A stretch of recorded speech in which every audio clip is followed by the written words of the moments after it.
right, getting settled here for a Wednesday afternoon in St. Louis. Beautiful, beautiful day. A little chilly, but I kind of like that because it feels like a real spring.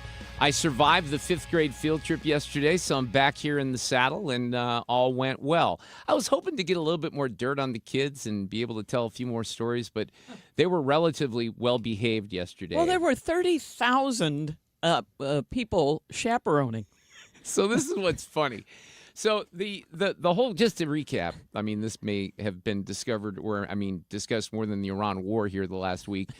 It's more important than that, clearly. Well, sure. But no, so there's this secret field trip thing, and my daughter's just putting pressure on me. Dad, I want you to be the chaperone. Doesn't even ask Mom. You know, my friends don't know you. I want them. So I said yes. I took the day off work. I was thinking, in retrospect, I probably could have gotten out of there and gotten here by like 2:15 or so. Well, but I didn't know exactly what my responsibilities were going to be yesterday. So then the other thing that was going to happen is we were supposed to come down for the game last night, and it was hit or miss. I was communicating with you guys because since I was at home, we were going to drive down around 5:30, and I'm thinking, man, I don't want to sit there through a delay, especially with the kids. I'd be more likely to do that, but we had Alexa and her friend coming as well.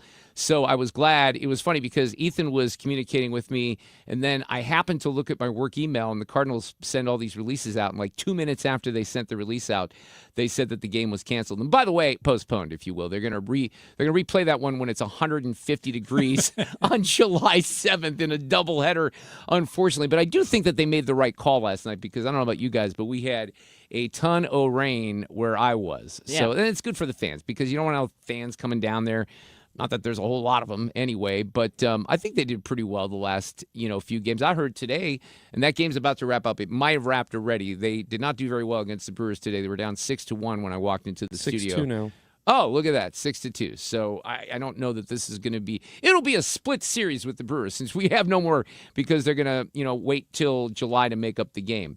A lot of that has to do with travel. I think what they were doing yesterday is they were trying to figure out could they get the Cardinals to the West Coast in time and blah, blah, blah, blah. It was funny that, Ethan, I'm so confused by something because you sent me a tweet yesterday, and it was from this guy named Jeff Jones, who apparently is like the Belleville News Democrat Cardinals beat writer. Fred, you knew his name, right? Yeah. Do you know that name at all, Sue? No. I didn't know that name either. So I click on his tweet because he seemingly is following and giving updates about whether the game is going to be canceled or not. So I click on his page just because I wanted to find out. Well, then the guy had blocked me. Like, what? I don't know what I did to Jeff Jones to earn a block. I don't remember ever tangling with him before.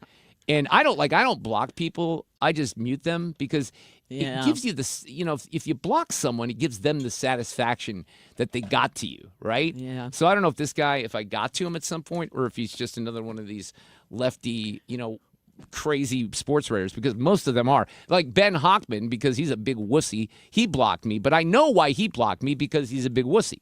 This guy, Jeff Jones, have no idea. But the field trip was a secret field trip. You remember that, right? Yeah. So the first stop of the field trip is the Putt Shack down at the Foundry. I love that. The Have you been there? Yeah. Oh, I've walked around, but have not played. Hey, Okay. I called it. Do you remember that? You did. Yeah, because we were trying to figure out because they gave us a framework of where it could be, and Ethan did call it because we were thinking, it wasn't going to be something like the aquarium or the zoo just because they had done some of those things. So Putt Shack was interesting. It's really, if I have to, give my honest opinion about it, I think it's better for adults. There's a big really? bar. But for the morning, there's nobody in there except for the kids. Right. So we were in there at like 10 o'clock yesterday morning, and for that, it's fine. But here's what's funny, Sue. So they give it. This is not your father's miniature golf, right? No. The balls have RFID chips in there, so they give you your ball, and that's assigned to you. So with the kids, and I think if you go on a regular basis, you'd probably put your names in, right? But with this situation, they had 56 kids. To your point, we had 21 chaperones. I have never heard of that kind of ratio. Fred, help me out. No, not so at all. I'm pretty sure had I not signed up for this, they'd have been fine. Yeah. Okay, but I didn't know that. Well, Sue. how would you know? All I know is I got there before the kids, before the bus, and I'm thinking, oh my God, there's just as many parents as there are kids. Oh my gosh. But we go to Putt Shack, and then the second one I was told that we weren't going to have to take the bus to.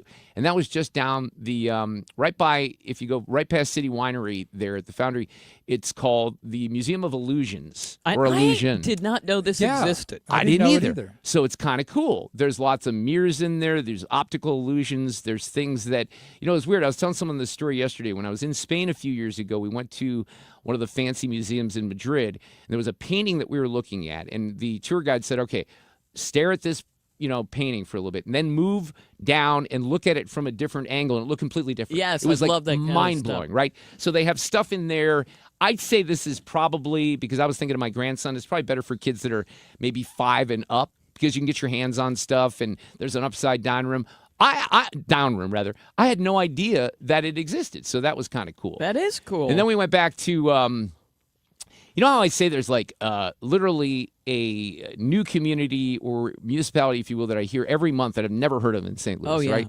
So there's one out where I live, and I had heard about it because I see the sign called Twin Oaks. Do you know where Twin Oaks is? Out by you. Yeah. Well, it's like basically I'm a genius. 141 in Big Bend. There's a big right? Presbyterian church like there Twin is. Oaks Presbyterian. Right. There And you then go. so right down from them, there's a new fire station there, but there's this park back there, and it's called Twin Oaks Park. It's beautiful. I feel there are times in St. Louis that I feel really, really dumb because I'm like, this is a great resource. I'd love to take, the dogs out here, and it was super cool. Now, I did get to ride the bus for a little bit because they sent me up, and thank God I grabbed this other dude because I'm trying to be as helpful as I possibly can, it's which your is nature. That's you. Thank you very much. I'm giving. And she says, the one teacher said, well, we got this big cooler up there, right, at the bus. And it's a pretty good walk from where people park to go down into this, the actual park where there's a chalet and everything because it was raining at this time. So I said, well, I'll go up and get the cooler. So luckily there was a guy who I'd been talking to who was the father of another kid. And I said, I've made the decision that you're going with me to get this cooler. Well, thank God, because the cooler was like 100 pounds. It was huge. It was like one of those really big ones, and it had all the soda in it. And one of my only regrets from yesterday is I took a little video of this, but when they opened the cooler, the kids just swarmed it like you wouldn't believe. And they're all grabbing their cans of soda. But what was like number one? What would you say the number one soda is with the kids? Oh, that's a good question. Don't tell me Diet Coke. No, I'm Dr. gonna Pepper. Say, oh. They like there were more Dr. Peppers and all. Like if the kids got Dr. Pepper, it was like getting a gold, Mason win That's bobblehead. It was like they were interesting. celebrating, right? Dr. Pepper is tasty. But I went for the bottom of the cooler because that's where the Diet Cokes were. I think they had Sprite, Diet Coke, and Dr. Pepper. How much did you have to battle the other 20 parents for a soda? I didn't really feel like I had to battle the parents. I think I was the only one that was digging in? Yeah, really. Yeah, okay. But the other observation that I had, now look, my daughter's 11 years old. I've been around a lot of her friends before because, friend groups and sports, all this stuff, right? The boys. I'm not around the boys, the 5th grade boys. Oh, right? yeah. I was telling Dave Klein this because Dave's sons go to this school as well. And his kids are, I think, in 4th grade right now. So they'll be in 5th grade next year. I think so, the twins, Fred, believe it or not. That's right. Yeah. So, but I mean, I looked at the size of these kids. And these are big kids. Like, to me, if you would have said, eyeball these kids, tell me what grade they're in, I said like 8th grade. Oh, right? what? Some of them, yeah. What happened to girls being taller and that sort of thing? Well, these were big boys. Wow. Now, think about that in terms of men competing in women's sports. Yeah. I mean, it's not even really, it's not even close, and we've said that on a regular basis. But we made it back to Twin Oaks Park, and then we waited out the rain delay, and that was my day yesterday. So I'm sorry that I missed, but I know that Brad Young was here filling in, and all went well, hopefully. We'll get back on track here for the rest of the week. Now, we apparently have a deal.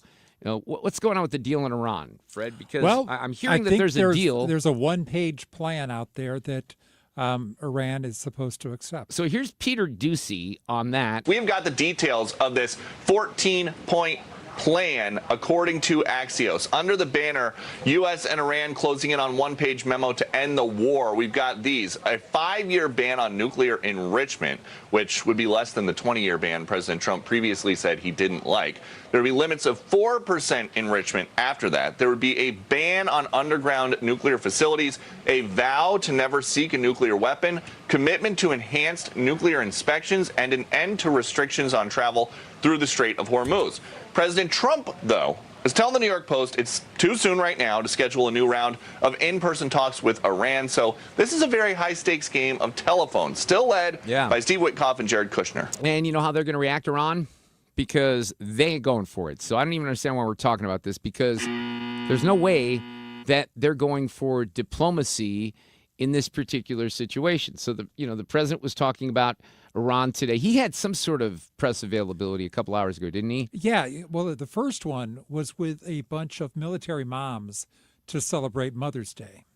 And then the next one was to unveil the UFC fight coming up later in June. Yeah, so it was interesting. They sent a notification out that the president's going to have an event. They wouldn't say what it was, so we didn't even know what it was, but that's what that was. But earlier on Iran, we're dealing with people that want to make a deal very much, and we'll see whether or not they can make a deal that's satisfactory to us. We have it very much under control.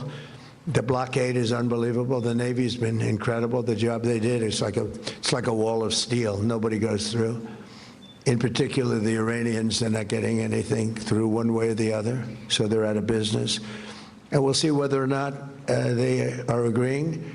And if they don't agree, they'll end up agreeing shortly thereafter.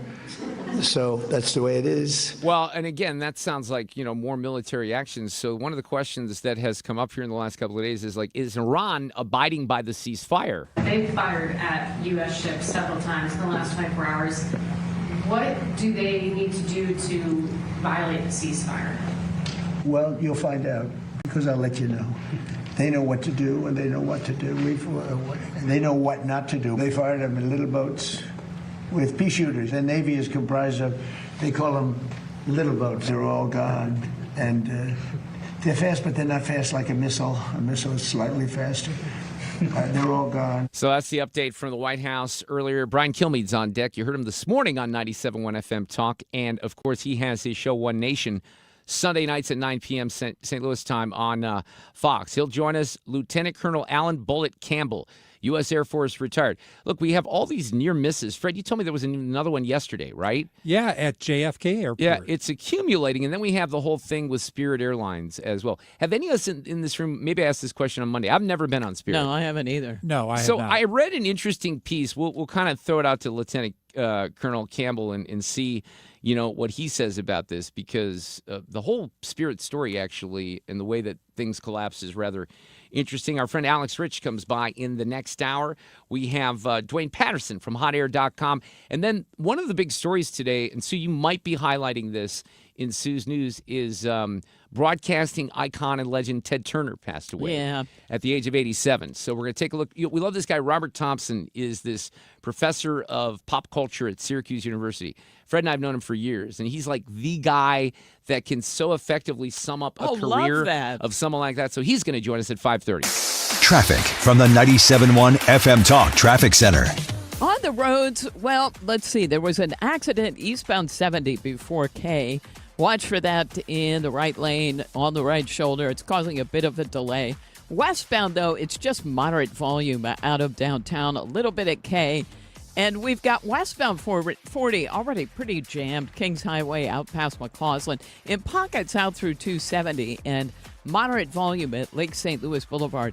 Southbound 270, it's mainly moderate volume there from Page down through Doherty Ferry. 44 westbound slowing in front of the Arch Grounds again. And northbound 55 is slow, headed for the Poplar Street Bridge. 70 eastbound slows at 64 and eastbound 64 slows due to road work at 157. I'm Sue Thomas, and that's Traffic 97.1 FM Talk, St. Louis Conservative. Well, I've been talking about Stuart Rosenblum and Stuart's American Mortgage, Stewie, as we call him, for a little while here. He's got a pretty interesting offer if you're buying a new home. He is offering you right now, so think about this, because you get a lot of advantages with the bagel loan, but he's offering a 1% discount on interest rates for the first year. So for the first year of your new loan, you can lock in a 1% lower interest rate on a 30-year loan and still get the bagel loan with no closing costs. So if you're interested in that, of course, he can help you refi as well. And that's something that a lot of people, I think shy away from just because they have low rates that they've locked into. But if you need cash, and if you approach it from Stuart's perspective, which is the bagel loan has none of those fees and the the other stuff attached to it, you're going to save money in the long run. The whole reason he exists is to save people in St. Louis money, and it's he and his son Jordan that do all the loans.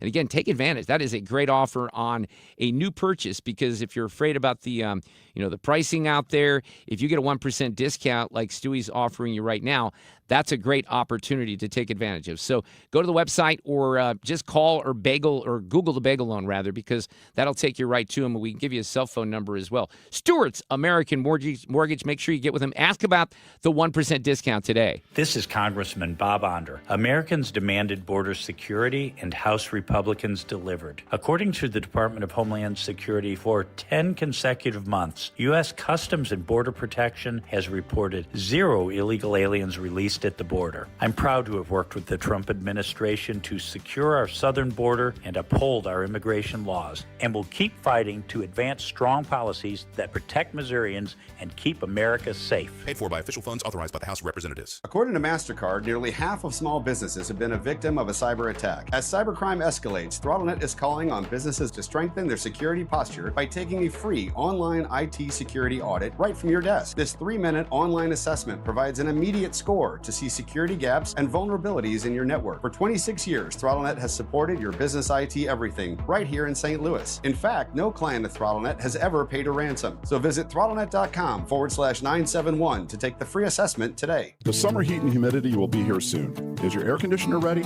This is Corey with Air Comfort Service Heating, Cooling, and Insulation. If your cooling system hasn't been checked to be ready for the warm weather, call Air Comfort Service. AC checks keep your equipment operating at maximum efficiency, prevent repairs, and extend the life of your equipment. For every AC clean and check booked in April, we'll donate a bag of pet food to Open Door Animal Sanctuary in House Springs. Stay in your comfort zone with a cooling system check from Air Comfort Service Heating, Cooling, and Insulation. Visit aircomfortservice.com. That's aircomfortservice.com. You've been listening to the very popular Wellness One for many years, Saturdays and Sundays on 97.1 FM Talk. We're happy to share that we've expanded the show to 4 times a week. Yes, 4 times every weekend. Saturday at 10 a.m., Saturday at 8 p.m., Sunday at 9 a.m., and Sunday at 2 p.m. It's the same great show designed to cut through the nonsense and provide you a common sense, science-based strategy for a healthy life. So join TJ and Aaron for Wellness One.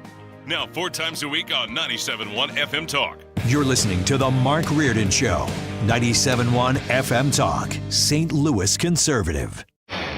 I played you a little of the president's reaction to the very latest in Iran. Here's Marco Rubio, the Secretary of State. Now, this is from yesterday, the message to Iran. The message to Iran, these guys are facing real catastrophic destruction to their economy, generational destruction to their economy, generational destruction to the wealth of their country, imposed on themselves by the actions that they're taking. They should check themselves before they wreck themselves in the direction that they're going. Ooh, look at that reference right there. And by the way, I don't think he's wrong about that. It's just a matter of how stubborn the leadership in Iran is going to be, because they're letting their country be destroyed right now. Brian Kilmeade, you heard him this morning on 97.1 FM Talk. You watched him on television as well. He's back with us for his weekly visit. Hello, Brian. How are you this afternoon? What's up, Mark? How are you? I'm good. So the one-page peace deal that's been out there and offered, again, we keep talking about, like, diplomacy here. I just don't see how that's going to work. In the meantime, I guess Secretary Rubio says Operation Epic Flurry is over. So I called it Flurry again, didn't I, Sue? Yep. Fury. Sorry. I had this brain cramp when this first started, Brian, and I called it Operation Epic Flurry. And unfortunately, I keep saying that, so I apologize. But your thoughts on where we are right now? The president doesn't seem to be that worried. He thinks that things are going to still work out, but he's also still kind of threatening to wipe Iran off the planet if things don't work out. I mean, the only way they can be trusted is if they have no other choice. And the question is, do they have no other choice? I mean, they've been denied any oil and gas, being able to move it through. Maybe there's a way for them to go to the back door it, but not by a lot. And they were already heavily sanctioned, and they already had riots about no water in the capital. The inflation is ridiculous, and their currency is worthless. And now they don't have oil and gas, so they are sitting there saying, "Man, I can't pay our troops. If they can't pay the regular army, the IRGC is next." So if they're that desperate, and nobody really has, I check everything, talk to everybody. No one really has an eyeglass into Tehran. Even if I was sitting there talking to an official in Tehran, I still would not believe I knew what was going on. Mm-hmm. So having said that, we just got to use logic, like Scott Bessent logic, locking down there and freezing accounts in the Gulf states where they keep their money in dollars, believe it or not, making sure their cryptocurrency is frozen. They found it and they froze it. So if they're that desperate, I wouldn't say I ever trust them, but I would just say they're doing the deal to relieve the pressure. Now, both blockades are in effect. They blocked the strait. We blocked the entire port. So no one's getting anywhere. And we don't need anything there. 3%, we could use fertilizer, and it's our prices are going up. It's not because we're lacking oil. It's just because it's a global market. So there was something that they said about Trump's proposal that made Trump that optimistic. He also loves when the market goes up, and he also qualified it. He goes, we'll go back to bombing if you guys don't accept it. So I'm looking forward to the next 24 hours. But I also like the umbrella. I thought Monday's umbrella that would have watched the Oman side of the strait was a great idea. In the beginning, they shot like crazy. They tried to take out our boats, our ships, and we blew up 6 of their ships and stopped all of their attacks.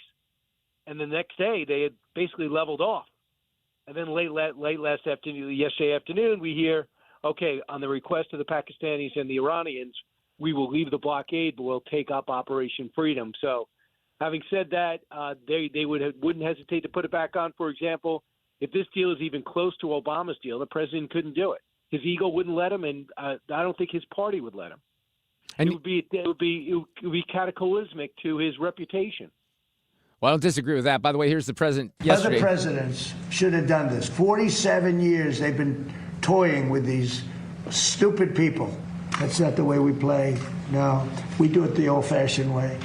And they should wave. They're very proud. Maybe you won't see a white flag, but essentially that's already what they are. They should wave the white flag of surrender. Yeah, well, they should. And the economic, blockade that you referred to is devastating right now. But the leadership, whoever that is, probably is not going to wave the white flag. So that's where, obviously you have concerns about how long this is going to go on. And, the administration, to me, keeps making some of the mistakes that Biden administration made with inflation because, you're paying $4.70 for a gallon of gas here in Missouri. And that's in Missouri. We're among the lowest. So the economic aspects of this to the American people, I think, are becoming more painful right now. Yeah, but just finish it the right way. But the thing is, gas and oil is high. Got it. Understood. Utilities and gas are high.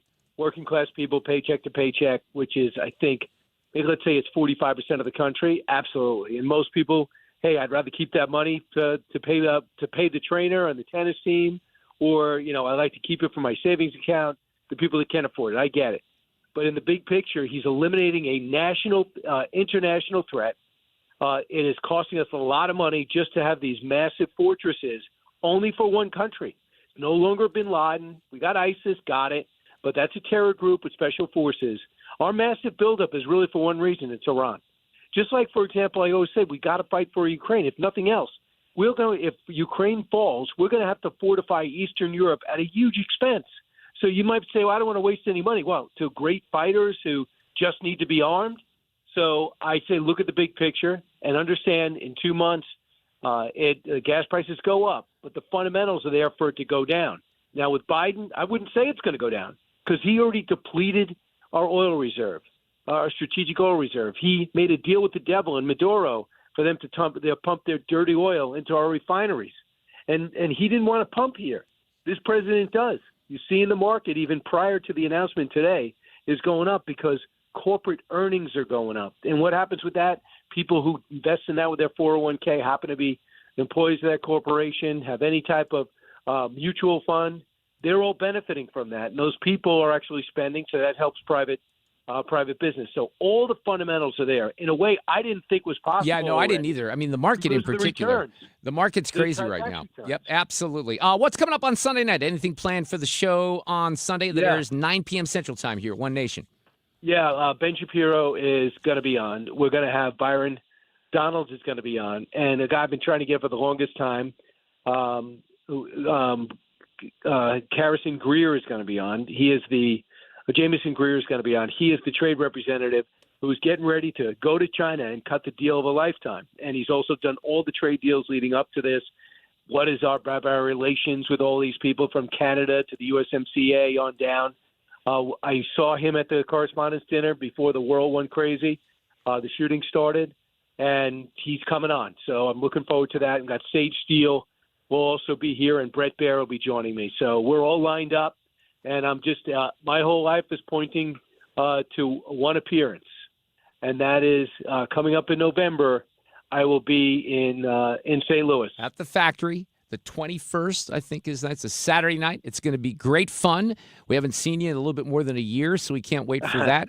And, yeah, it's going to be fun. And unfortunately, the fall will be here before we know it, which is good, but we like to enjoy some of the spring and summer. Yes, we do. Brian, thank you so much. We'll talk next week. Go get them. All right, take care. Go see that show at the factory. Get your tickets because we have a whole lot of fun, and the whole 97.1 FM Talk crew will be there that night. Traffic from the 97.1 FM Talk Traffic Center. Accident reported southbound 270 at Manchester.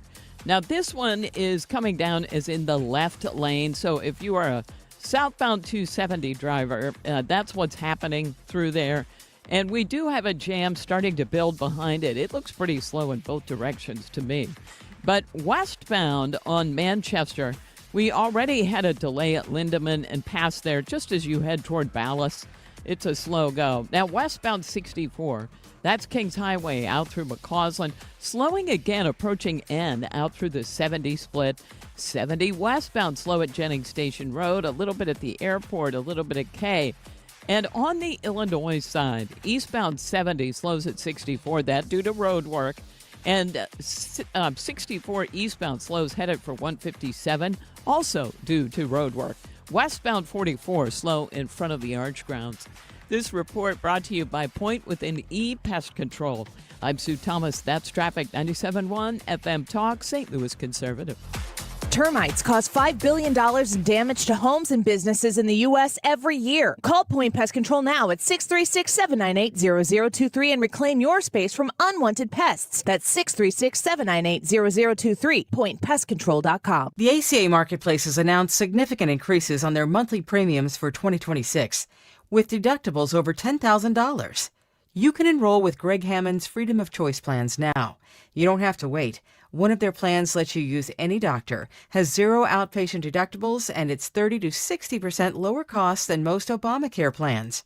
Other options are full coverage PPOs with national networks, copays, and 100% annual preventative care. Also, there's no income disclosure required, so no potential tax penalties. If you pay for your own health insurance, you're uninsured, you're on COBRA, or your employer coverage is just too expensive. Call Greg and they'll provide all available options. Call 314-794-7784. That's 314-794-7784. Or go to greghammonds.com. That's greghammonds.com. He can custom design a plan managed and chosen by you, not the government. You know Zero Res, the zero residue carpet cleaner that leaves your carpets truly clean with no dirt attracting soap or harsh chemicals. Mark Cox here. Don't risk it with the other guys and skip the do-it-yourself disasters that leave your carpet soaked for days and do more harm than good. Keep the mud outside where it belongs, not trapped in your carpets. This month, get 3 rooms of carpet zero resified starting at just $139. 314-474-2020 or visit ZeroResSTL.com. There are many reasons to hire Morgan & Morgan for your injury case. Here's reason 17. In today's new world, many law firms have had money injected into their firms by Wall Street, private equity, and other lenders. This money usually comes in at very, very high interest rates. It's one of the reasons you see so many lawyers advertising. I'm John Morgan. This money is expensive and the interest compounds quickly. These law firms can have a huge need for cash just to pay that debt. Why does it matter to you? My fear is your case is settled early and for far less than it's worth, just to service the loan that has mafia-like rates. Our financial strength is your advantage. That plus our reputation makes our firm your firm. Visit forthepeople.com to see our results and verdicts. Morgan & Morgan, forthepeople.com. The choice of a lawyer is an important decision and should not be based solely upon advertisements. Past results afford no guarantee of future results. Every case is different and must be judged on its own merits. Hey, it's Mark Cox, and if you're still looking for the perfect Mother's Day gift, I've got an idea. Head to Hot Tubs of St. Louis. They're having a huge Mother's Day sale. A hot tub isn't just a gift, it's relaxation, better sleep, stress relief, and a backyard upgrade the whole family will love. I'll be live on site Saturday, May 9th from 11 to 1 at Hot Tubs of St. Louis, 5030 Griffin Road, just south of 270 and Tesson Ferry. Come by, say hi, and find Mom the gift she really wants. It's time for a $98 AC tune-up. 3:33. This portion of the show is sponsored by Jerry Kelly, heating, air conditioning, electrical, and plumbing. Where common sense rules the mic. 97.1 FM Talk. St. Louis Conservative.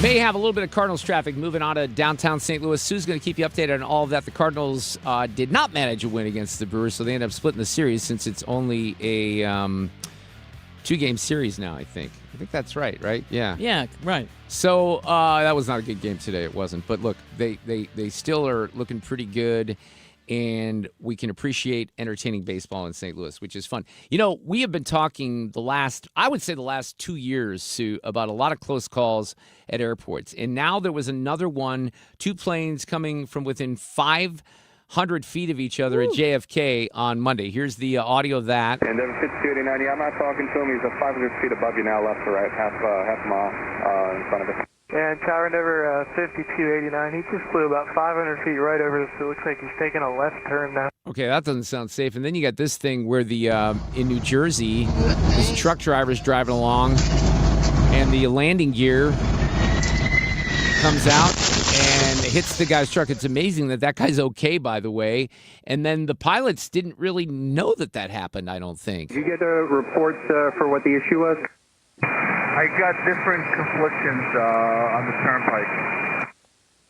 Yeah, they felt something over the threshold, and there's a hole in the side of the airplane. So I'm going to get you on the runway here in a moment. They said it was right at the threshold, so it'll just be a minute. I'm not an expert, but that doesn't sound good. Lieutenant Colonel Alan Bullit Campbell, U.S. Air Force retired, was a captain with Delta for 37 years. He's written a book called My Life Above the Clouds. He's been with us before. Lieutenant Colonel Campbell, how are you this afternoon? Welcome back to the show. I appreciate it. I'm great this afternoon. I appreciate it, Mark. How are these things? Now, again, I think we almost ask you this every time. Is this stuff just being reported more often, or is it happening more often? Because it just seems to be happening more than I ever remember in the last couple of years in particular. Well, it's probably happening more often just because flying is way more popular than driving on the interstate. But I still like to point out how rare this is. They cover it so much because it's unique. Yeah, and that makes sense. But like the unique one was part of the audio that I played there. When you got a United Airlines jet that is landing and then hits a truck as it's coming into land at Newark Liberty International Airport, and then the pilots seemingly don't even know much about that. That could have been absolutely a few feet more, and that could have been really disastrous. That's correct, and that was huge pilot error, 100% on either who was flying or. The captain can always get in control, just add a little power, go around, whatever. That should have never happened, all on the pilot. But that's an airport that I'm told that, it's not unusual. Those planes come right in, over the cars all the time. So how did the pilot err in that fashion, perhaps being used to that runway and those landings previously? I'd just be guessing, but I'd say a long flight, they're tired, whatever, got something else on their mind, but that should have never happened. There's VASI lights, show their glide slope. They've got ILS. They've got all kind of ways to prevent that. Plus, the other pilot ought to say, pull it up or watch out or be careful instead of just sitting there and be quiet. Yeah, well, and I understand that for sure, but it also seems like when that audio that I just played there, apparently that was like an hour after the accident, and they felt, that's when you hear them say they felt something over the threshold. There's a hole in the side of the airplane. What does that mean when they say they felt something over the threshold? Just something unusual. I don't know what the weather was like, but it looked like good weather. Should have been a smooth approach and landing, and that they felt a little bumpy thing right there at the end. Yeah, that's a little unusual. But that should have never happened. I mean, it almost destroyed that truck. It didn't look like much from the pilot perspective, but from the truck, he's lucky to be alive. But you're saying, because one of the questions I think the American people have right now, especially in the aftermath of the shutdown and all the things that happened in Washington, I think that some people are concerned that it's the towers and it's the air traffic controllers that, for some reason are not being alert enough or they're overworked, whatever the case may be. But in many of these situations, you do think that it's the pilots that have to be held responsible. In that particular one, 100% on the pilot. Now, he might have been in a much bigger airplane. That 787 is much bigger. If he'd have come out of a 737 or something, then his perspective is different. So that might have just been a huge, maybe lack of flying, lack of experience in that particular airplane, but still shouldn't have happened. So let me take you into the Spirit Airlines situation. I'd never flown Spirit. Fred and Sue and I guess my producer Ethan has done it. There was an interesting story written by someone named Julia Cartwright, who is an economics expert at the American Institute for Economic Research. And in the Washington Post, she said nobody really loves Spirit Airlines. It was the butt of endless jokes, the airline that charged you to print your boarding pass, the seemingly duct-taped cabin that made a glass of water feel like a premium upgrade. Yet, for all the company's faults, it played an important role in the industry, and its shuttering illustrates a core economic truth.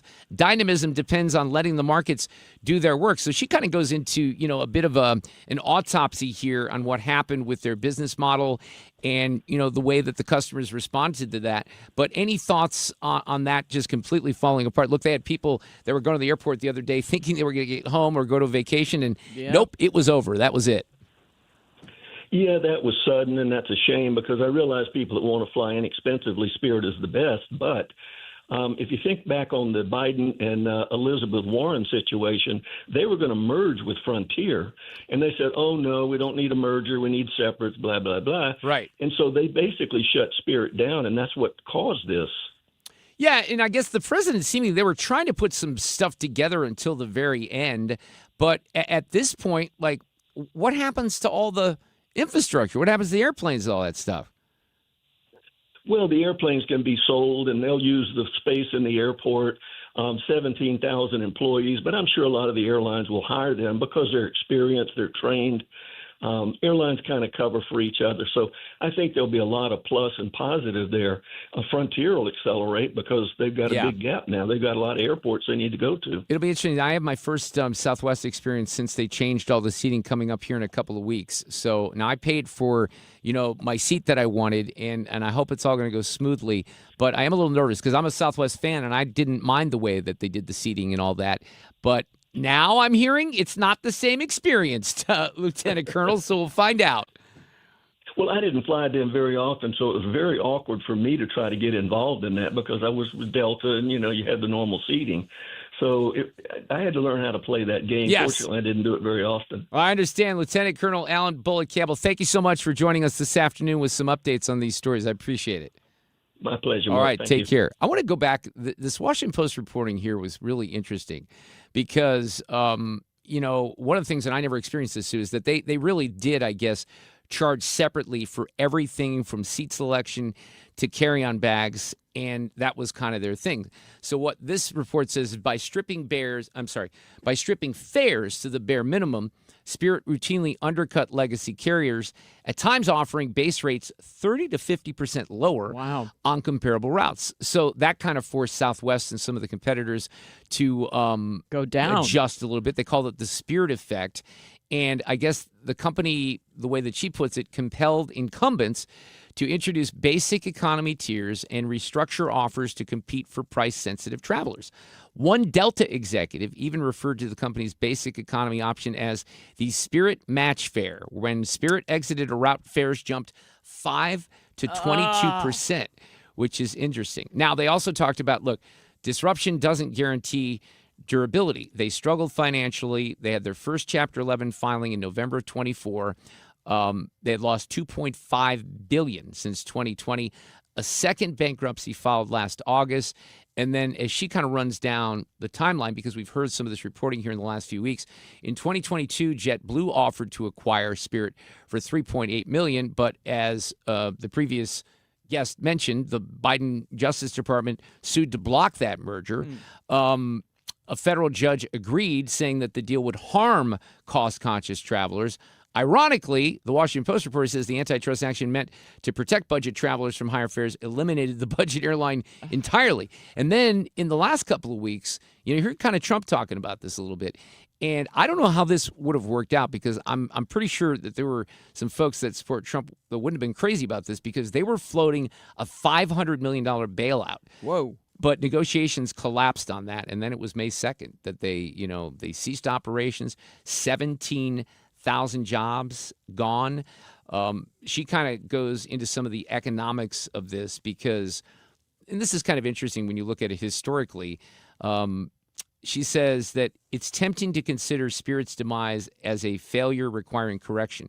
In truth, it's evidence of a system working as intended. The event tracks what economists call a creative destruction, the phenomenon central to the work of a couple of researchers who won the 2025 Nobel Prize in Economics.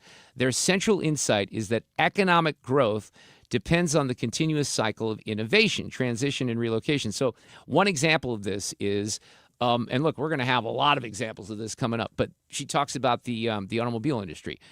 That roughly destroyed 623,000 jobs in the carriage industry. Oh. Right? But the government didn't try to protect buggy manufacturers, right? It stood back. It watched a new technology revolutionize transportation. So workers moved toward the product consumers wanted, and the automobile industry created nearly 7 million net new jobs by 1950. That's interesting. Had the government bailed out the carriage industry, the country would have spent its ingenuity protecting the past rather than building the future. So she basically makes the point, and I kind of agree with this from a bailout standpoint. If Washington had bailed out Spirit, then we're on the hook, right? It's taxpayers on the hook for propping up a failing company. I don't like that. So now, Lieutenant Colonel Campbell said this, you got other airliners recruiting employees. Frontier, Avelo, and Allegiant have pledged to assist affected travelers. JetBlue is offering $99 rescue fares to stranded Spirit customers. So that is the way that I think that things should work. It's a bummer that it, went bye-bye and we're never going to see it again, apparently. And fares are higher for all of us. Well, but again, I think that the... Still better than the bail. Right. The climate works itself out. The economics of that certainly, I think, to a certain extent, work themselves out. We'll find out. But yeah, I think the bailout would have been a no-go from my perspective. Traffic from the 97.1 FM Talk Traffic Center. A couple of accidents causing delays at this hour. One is southbound 270 at Manchester. Left lane is blocked there. Parking lot jam that goes back through Olive. Accident westbound 44. This one is just past Arsenal. Looks like they've got the right lane blocked. Some slow-moving traffic there. Westbound 70 slowing at Jennings Station Road and just past the inner belt. And a few slow pockets out through Wentzville. 55 southbound is actually in pretty good shape. We've got westbound 40, though, with some ball game traffic, and it's lining up approaching Kings Highway out past McCausland. If you're headed into Illinois, there's some volume on the Poplar Street Bridge and headed for the bridge. It's also on eastbound 64 between almost 111 and 157. That due to road work. This report is brought to you by Lakeside Renovation and Design. For over 25 years, they've been St. Louis's trusted choice for transforming homes inside and out. Windows, kitchens, sidings, baths, outdoor spaces, quality craftsmanship backed by lifetime warranties. Go to lakesiderd.com to start your dream project today. That's Traffic 97.1 FM Talk, St. Louis Conservative. Well, I've been talking about Game Day Men's Health now for probably more than a year. I met Matt Lawrence. He has this great location in Chesterfield. He has taken over the O'Fallon, Missouri location as well. So that's awesome because he brings a lot of passion to the clinics. And guys, if you're wondering, if you're vitamin deficient, if you need some testosterone replacement therapy to boost your energy, if you're interested in sports injury recovery, because they have very, very interesting, unique shockwave therapy for sports injuries. So they cover a lot of different things, sexual illness and ED. And they do it with this offer. They're still going to invite you to come in to O'Fallon or Chesterfield at the Game Day Clinic for an hour visit. You get some blood work drawn in 20 minutes. They have some results. If you're interested in TRT, you move forward with that conversation. They're going to explain everything, simplified pricing, a great staff, a pharmacy that they have, in the clinic. So that makes things a lot easier as well. And they can do this in that 1 hour time frame because that's something they pride themselves on. So go to the website, GameDayMen'sHealth.com. Find the clinic near you, either in O'Fallon, Missouri, or in Chesterfield at 6440 Clarkson and Olive. They have great options for you, and it's a great experience. And they bring passion to what they do, and I think you're going to really feel that the first time you step into Game Day Men's Health. Hey, it's Annie. Grab your clubs and head to Tamarack Golf Course on Friday, May 22nd for the St. Clair County Republicans annual golf tournament. Shotgun start, 18 holes, cards, contest, lunch, and great prizes. Learn more at 971talk.com/events. For the last 33 years, you've discovered that at Banner Construction, we pride ourselves on quality craftsmanship. We believe the single most important decision homeowners must make when considering an exterior restoration project is who do you hire. At Banner, we provide well-engineered, meaningful, long-term solutions to transform your home into the pride of the neighborhood. Let us help you fall in love with your home all over again. Call or visit bannerconstruction.com and have a banner day. If you owe the IRS, you have a legal issue, and you need the Lance Drury Law Firm. We'll protect your rights. Log on at lancedrurylaw.com or call us toll-free at 888-367-6512. Warm weather means more storms, and you never know when the high winds or the hail might damage your roof. Mark Cox here from my friends at Correll Roofing Company. If you haven't had your roof inspected in the last 5 years, you need to call Curtis Correll and get that inspection to check for leaks and for damage. We've already had small hailstorms this spring, and we're not quite a year out from the big hailstorm last May. Your window may be closing to file an insurance claim connected to that. Now, here's what Curtis tells me. They are getting roofs approved for insurance claims from that 2024 storm with no problem. They're so good at what they do. The insurance companies respect and respond to them. Consider this part of your spring maintenance for your home and call Curtis today and get him out there. He did my new roof, and it looks fantastic. You're going to love working with him. They specialize in all the luxury roof shingle lines.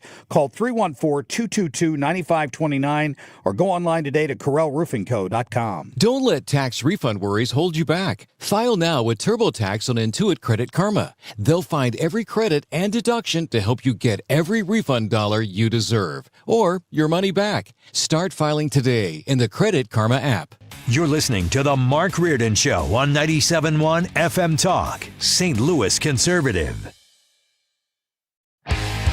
So, when did we have Jennings on? I think we had him on like a week ago because he was on the CNN set the night of the Correspondents' Dinner shooting, but he was not at the dinner himself. So something happened over the weekend, and I think I talked about this a little bit on Monday. I wasn't here yesterday. And there's more coverage of it today because on one of the Abby Phillips show from, this might have been on Friday night because I don't think they're on over the weekends, you had Jennings and this kid named Adam Mockler getting into it on the war in Iran. I don't know who he is. He's with something called Midas Touch, which is a progressive website. I think he does a podcast. So they're going back and forth, and they're sitting kind of right next to one another.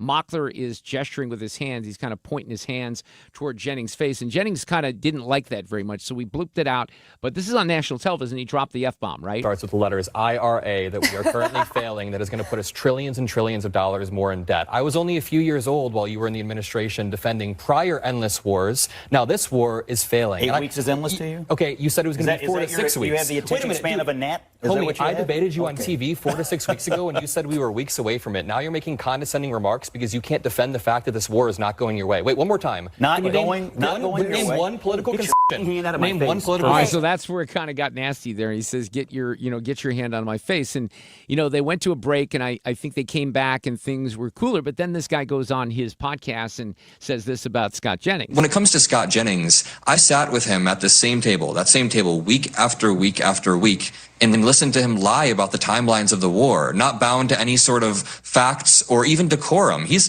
a big asshole on that show. I'm going to say it. He's the one who is constantly smug and condescending. That's his entire bit. So for this to blow up because I give him the energy that he gives other people just blows my mind, in my opinion, and I hope that's understandable. Well, it's not understandable because here's why. He's the only one. The problem is, and did he lose his cool in that moment? Speaking to as someone who loses their cool in moments, yeah. Okay, I think he did. Yeah. I think he might even say that he did. But things got hot. But look, he is getting ganged up upon by the rest of the panel on a regular basis. Now, dropping the F-bomb on CNN is a little different than on broadcast television because they don't have the same FCC guidelines. That's the first time I really saw him do anything like that. But then they have there's a group called the Poynter Institute, which is like where journalism people go, like the people who think they're important journalism. On the website, it says journalism, truth, democracy. But one of the things that Mockler ignores, and one of the things the people from Poynter who wrote about this ignore, is that there's no one else on that entire station that is, for the most part, there's a couple other tokens that offer that perspective. And also, for the most part, he gets along with everyone on that show, like Van Jones and Abby. There's tense moments. He's told me, that there have been people from CNN who have tried to get rid of him, but management kind of stands behind them. But they quote this guy in the Poynter Institute piece saying, clearly Jennings has become a distraction and a reputational problem for the most trusted name in news. I mean, that makes me want to just spit Diet Coke out of my nose. It's so funny. Every time one of these episodes occurs without acknowledgement from the network, it raises the question of whether Jennings is being afforded a level of tolerance reserved for only CNN's most aggressive defender of Trump. They must not watch the show, because the people that they have on that he has to battle with and take their from on a regular basis is incredible. They're a bunch of idiots. They put people up there. I can't remember if it was Jennifer Welch or one of the other ones that goes up there. I think she was hammered when she was on the panel saying real stupid things, and he sometimes has to smack them down. But he's the only one that pushes back on any of this stuff. So, yeah, is he put in the situation as being the token Trump defender? He is. Now, I will say it's going to be interesting to watch how this kind of evolves, because not everything that this White House does will be something that I think Scott Jennings will favor. But look, if my opinion is, and I don't know, what the numbers would show, but Sue, if you've ever looked at the ratings of these shows, I haven't. Every now and then you hear about. Well, them, and I'll run them great. down every once in a while. No, terrible. Like if you look at the way I actually had a screen capture from this the other day. So you got the Sunday briefing, 11 a.m. Fox News, 2.4. That's the biggest show. Fox and Friends Weekend is number 2. Fox News Live is it's all Fox. Fox. Now, let's see where you get to anything from CNN.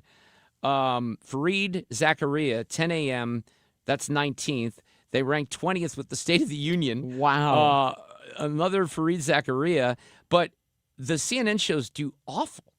We're talking about Fox has got 2.4. CNN has 600,000 viewers. So let's see here. Let's go to the 10 p.m. time slot. We'll say 9 p.m. 500,000. That's it.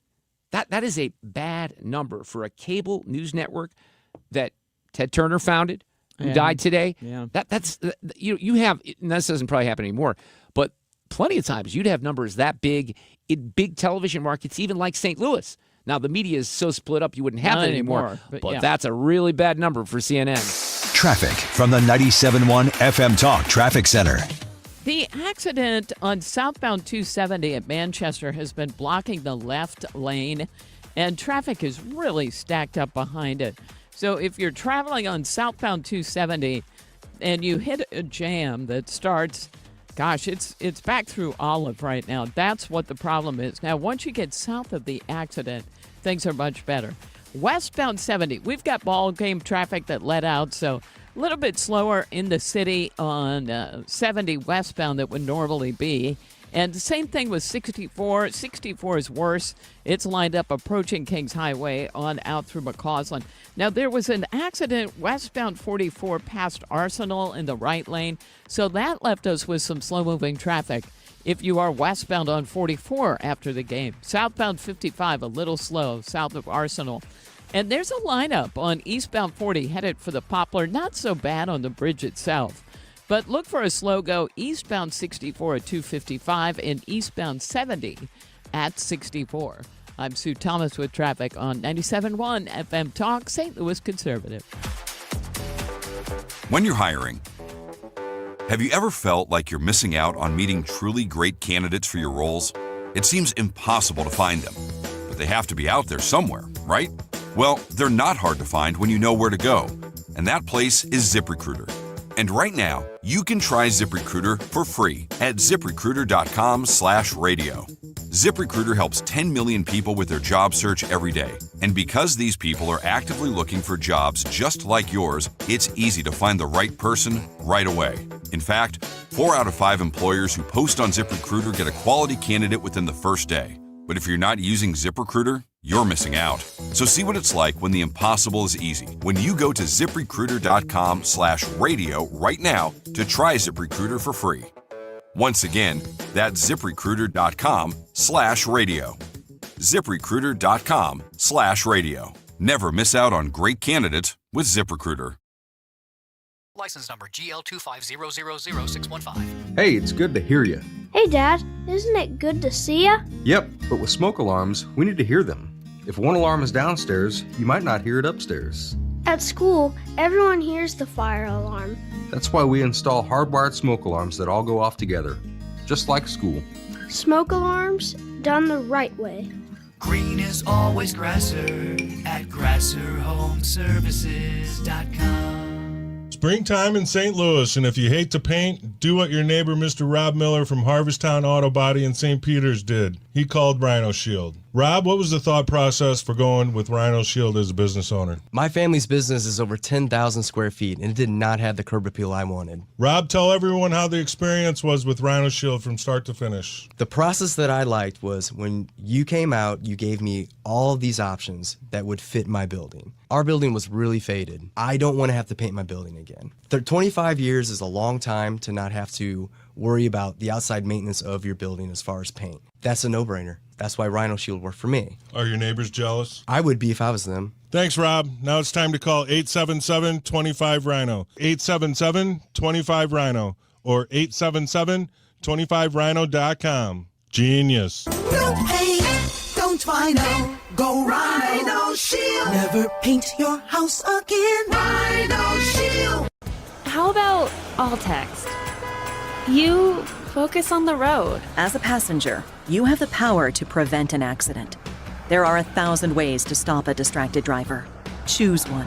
A message from CTIA. Wednesday edition of Sue's News is on deck. KFTK FM Florissant from the Kaufman Townsley St. Louis's Injury Lawyers Studio. Call 314-777-7777. That's 314-777-7777.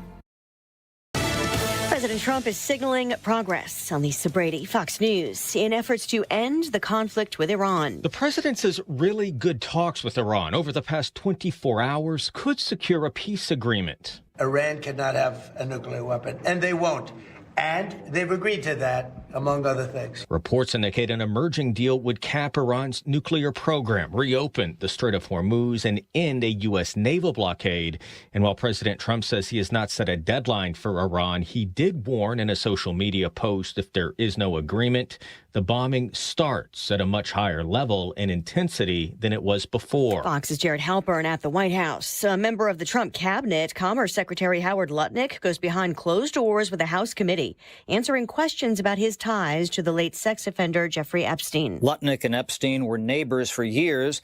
Lutnick told lawmakers they only met 3 times, and when he saw a massage table at Epstein's home, Lutnick decided to end any relationship with him. But Lutnick and his family traveled to Epstein's island years later. Fox's Chad Pergram on the Hill. A source says Lutnick also told lawmakers he never saw Epstein with any young women and never witnessed anything inappropriate with young women. Democrats say Lutnick has been changing his story. The House Oversight Committee is scheduled to hear later this month from former Attorney General Pam Bondi and from Bill Gates in June. Just getting word, a Special Forces veteran accused of trying to kill his wife last week has been found dead during a manhunt in Tennessee. A deputy U.S. Marshal telling Fox News Digital Craig Berry died of a self-inflicted gunshot wound. Also, an arrest made in the mass shooting during a lakeside party in Oklahoma last weekend. Court documents show witnesses identified an 18-year-old suspect and that the shooting followed a fight over gang-related issues. More than 20 people were injured. One has died. America is listening to Fox News.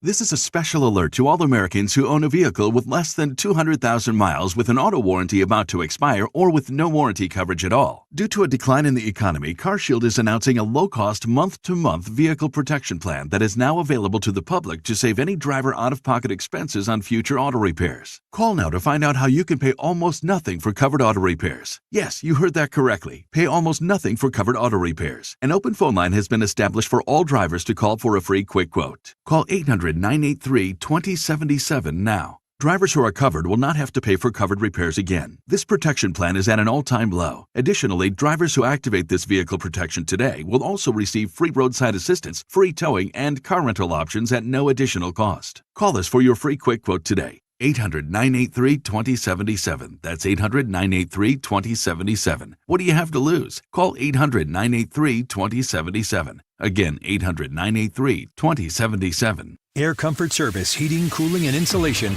Weather. Our temperatures stay well below average. It's chilly this evening in the 50s, falling through the 50s, and almost cold overnight under partly cloudy skies, 42 for the low. Thursday, partly to mostly sunny, 65 still below average. Thursday night, clear and 48. Friday, partly sunny, a couple of spotty afternoon showers, 75, much better chance of showers and thunderstorms Friday night. This is 97.1 FM Talk. Chief Meteorologist Dave Murray. This hour of the Mark Reardon Show is sponsored by Gamma Tree Experts. Your trees deserve the best care. Call Gamma Tree Experts. This is the Mark Reardon Show on 97.1 FM Talk.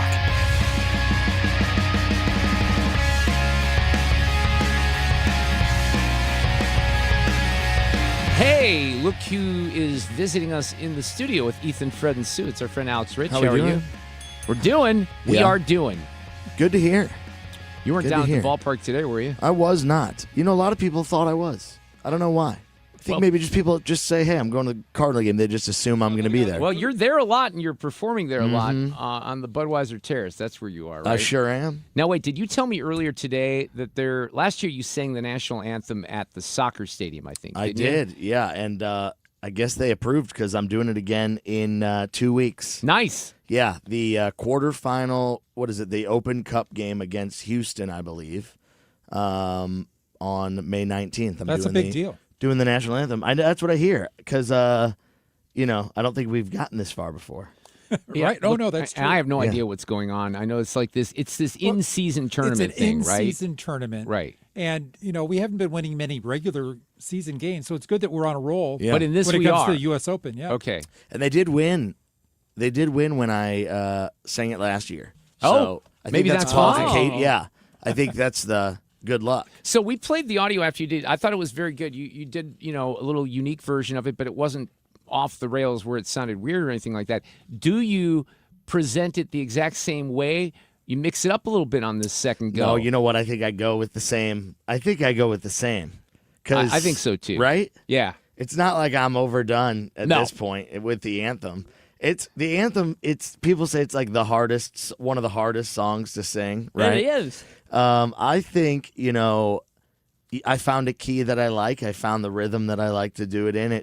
People thought it was unique when I did it then. So, I just have to assume it's a whole new audience. I'd be afraid. I have to assume it wasn't that memorable, so I have to give them another go at it. Wouldn't you be afraid to tweak the national anthem or do it in your own way? I'd be scared to death to even open my mouth. People one hate time. that. Yeah, It's pretty nerve-wracking just to begin with. Yeah. Well, sure. I mean, it's. You even admitted that you were kind of nervous when you did and it, right? I tell you what, I'd be lying if I said I'm not a little nervous again. It's one of those things where it's like all eyes on you. It's funny because I one time years ago threw out the first pitch at Busch Stadium, and I got so worked up and nervous, mainly because people, you remember, they were rooting for me to have a terrible first pitch. Sure. Right? Who was it? That was a big day. You were on It was KMOX Day at the ballpark. Besides us. So that was a big was a big day. A lot of people were rooting, people in the station were rooting for me to have one of those moments that goes viral. But who was it that just threw a pitch? It was awful. The quarterback guy, Malik Willis. Malik Willis, the former Packers quarterback who's now, I think, going to be was it in Miami? Dolphins. Yeah. He threw out the first pitch. I mean, it was bad. It was really, really bad. But I got so nervous about that, and the worst part of it was when you kind of go out to the mound and you see your big noggin on the big screen. But here's what I didn't realize at the time, and now, if I was ever asked to do it again, I wouldn't really be too nervous about it. No one is in the stadium when you do that. That is 100% It's like you and John Hewlett, and but that's pretty much it. But there is a little bit of a feeling that comes over you. Yeah, but I did it. I did the first pitch, and I was a baseball player, and I would be lying if I didn't say when you get up there, you're just kind of you got to just throw it over the plate. I'm not. I was really, really nervous, and it was in my head. And then I think I've told this before. So people give you advice on whether or not you should go to the mound or not, right? And because you're pitching on the mound, that's different, right? Yeah. Alex, you were a catcher, you're not. So I'd have half the people say, no, don't do that, and then half the people, you got to go out to the mound. So this 10-year-old kid, because you're not not the only person. That's the other thing I realized. When you do the first pitch, you're not the only person. There's several people that do the ceremonial first pitch. So the kid in front of me is like 10 years old, and he goes to the mound and smokes one into the glove. So now I got to go to the mound, right? Yeah. So now I'm obligated to go to the mound. So I go to the mound, and all I did was pitch high. Like, I think the catcher ended up having to stand up for my. That's better than bouncing it, though. Yeah, that's what I Aim thought. high. Yes, Aim Thank high you. if you're doing the first pitch. On Saturday night when I was there, I think it was Mason Wynn bobblehead night, and I think his father threw out the first pitch to him. Oh, that's cool. And he went to the mound and threw it from the top of the mound, and it was a strike. It was great. Well, that's awesome. Yeah. Got to go to the mound. Did you get a gold bobblehead, Fred? No, I did you see any of them? I did. Did two people in front of me got one. Really? What do you mean? There was a couple mixed. They had 500 gold bobble. Yeah, all gold. Just ones. special ones. Yeah, isn't that cool? Yeah, I know, It's right? pretty neat. Well, I think they had a pretty big crowd that night. It's like didn't the Willy Wonka's golden ticket. It's more than 30. So Alex, I took off yesterday to do a elementary school field trip. With God, my this was. daughter. I forget this was yesterday. Yeah. Have we already heard about it or yes, no? I've talked about it a little bit at the Okay. beginning of the show, but I was going to ask you because Ethan brought this up actually last week. He should pop back in here in the studio because we all are of different ages. And he said, well, what was your favorite field trip when you were a kid? And for me, before I moved here to St. Louis, I grew up in the suburbs of Chicago until I was 14 years old. So I actually had some fantastic field trips. We went to like the Brookfield Zoo, I think. We went to the aquarium. The aquarium was always my favorite. The Adler Planetarium, the Museum of Science and Industry, the History Museum. So I did like all of those. We went to one time in 6th grade or 7th grade, maybe it was 7th grade. We went to Galena, Illinois, which is where I think Ulysses Grant is from originally. I know there's Grant connections here in St. Louis, but Galena was and still is, I think, a popular town when it comes to, Civil War history. So we had some pretty cool field trips. Yesterday, what they did was we went down to the Putt Shack. And this was a surprise, right? Yeah. And the Putt Shack seems like it was fun, but I think it's more fun for adults. Sure.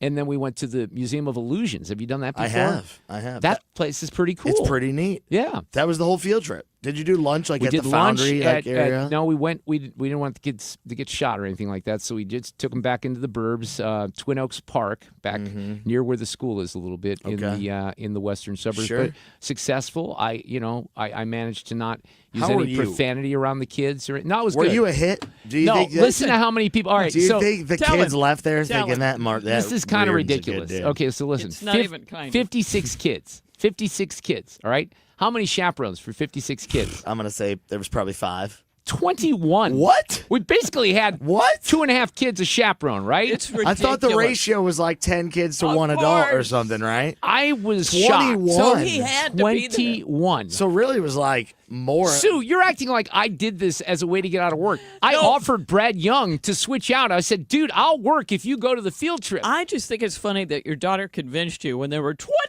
other people. Yeah, but I that's had other great. people. But the emails kept coming out, and it looked like, hey, remember if you want to be a chaperone, it looked like they needed help.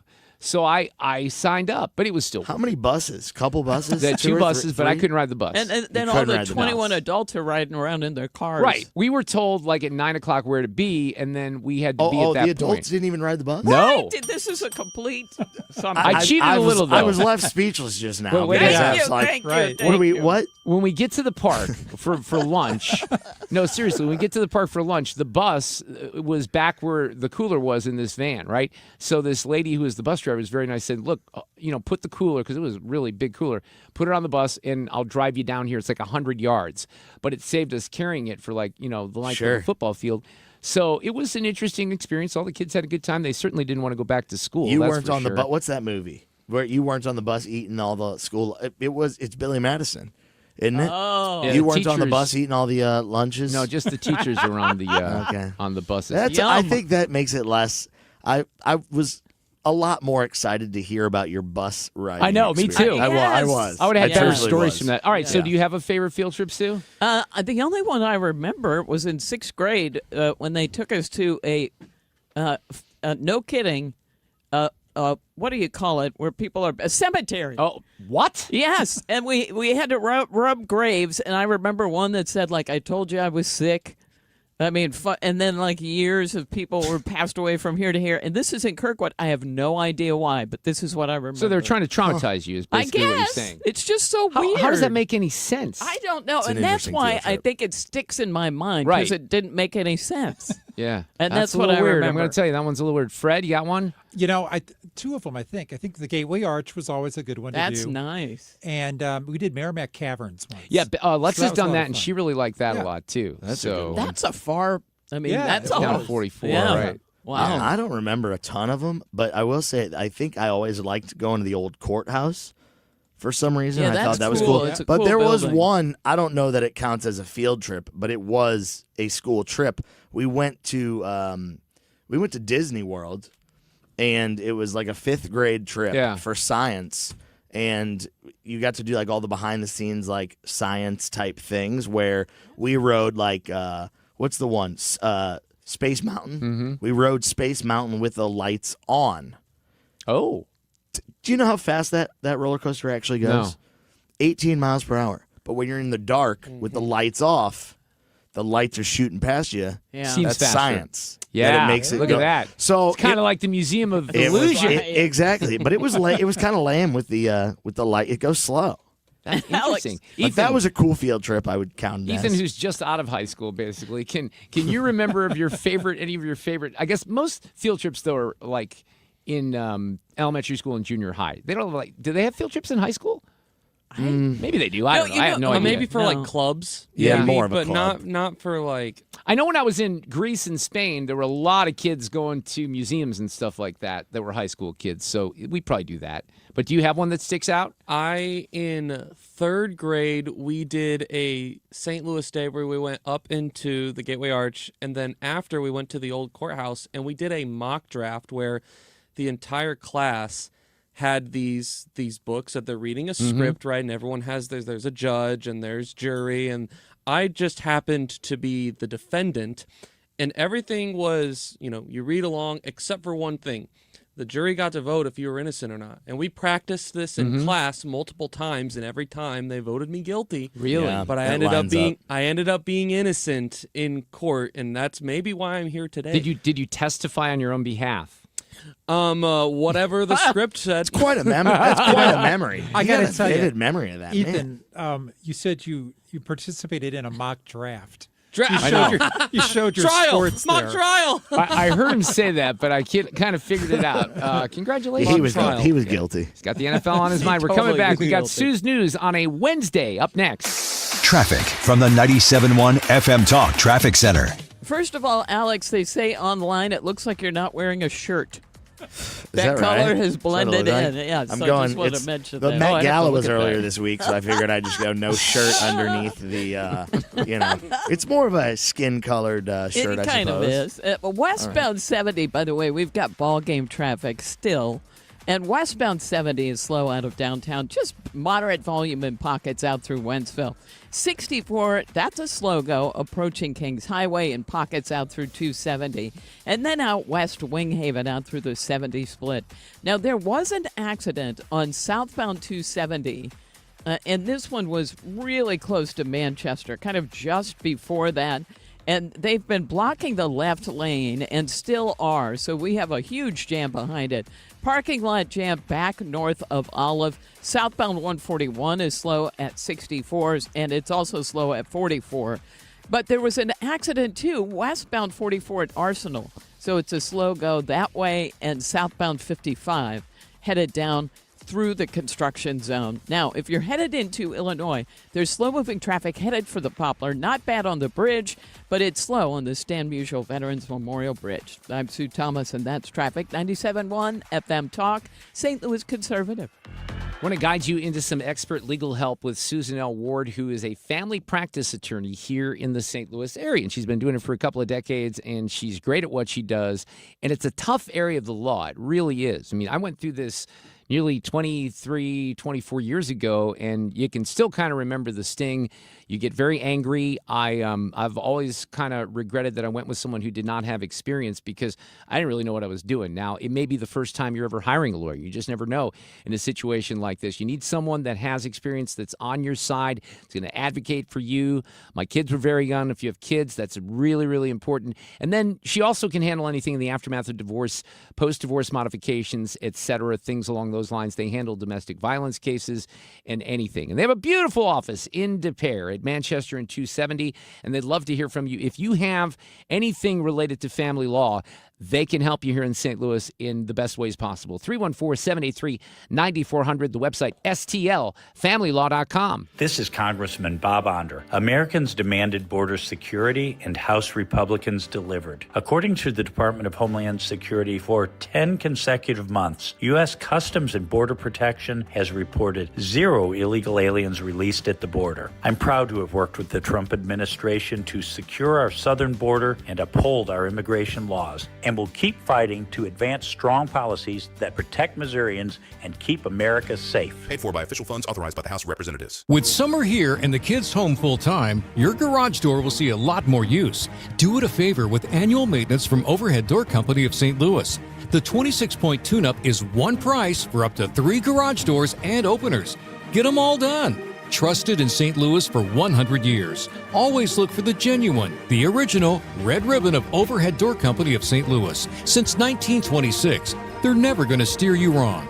Schedule online at overheaddoorsstlouis.com. If you're considering buying or selling a home, when it comes to choosing the Gelman team with eXp Realty, numbers don't lie. Over 1,500 Google and Zillow 5-star reviews, nearly 6,000 homes, and $2.5 billion in real estate sold. 314-336-1991, thegelmanteam.com. Men, if you're suffering from erectile dysfunction or PE, you're not alone. Most importantly, you don't have to live with it. Paramount Men's Medical Center restores men's sex lives in just one visit. Their painless breakthrough treatments eliminate ED and PE, even when Viagra and Cialis don't work. Here's Dr. Simovitz, specialist in men's health. Paramount Men's Medical Center's painless breakthrough treatments eliminate ED and PE, regardless of age or medical history. 98% of patients see instant results right in the office. Men are now lasting longer than they ever imagined, and the best part, at Paramount Men's Medical Center, your consultation and first treatment are free. Qualified patients even get their testosterone checked free. Call 314-887-4333. 314-887-4333. Take control of your sex life. Call now. 314-887-4333. For years, Gone South has been a podcast about crime in the American South. But for our new season, we're widening the lens.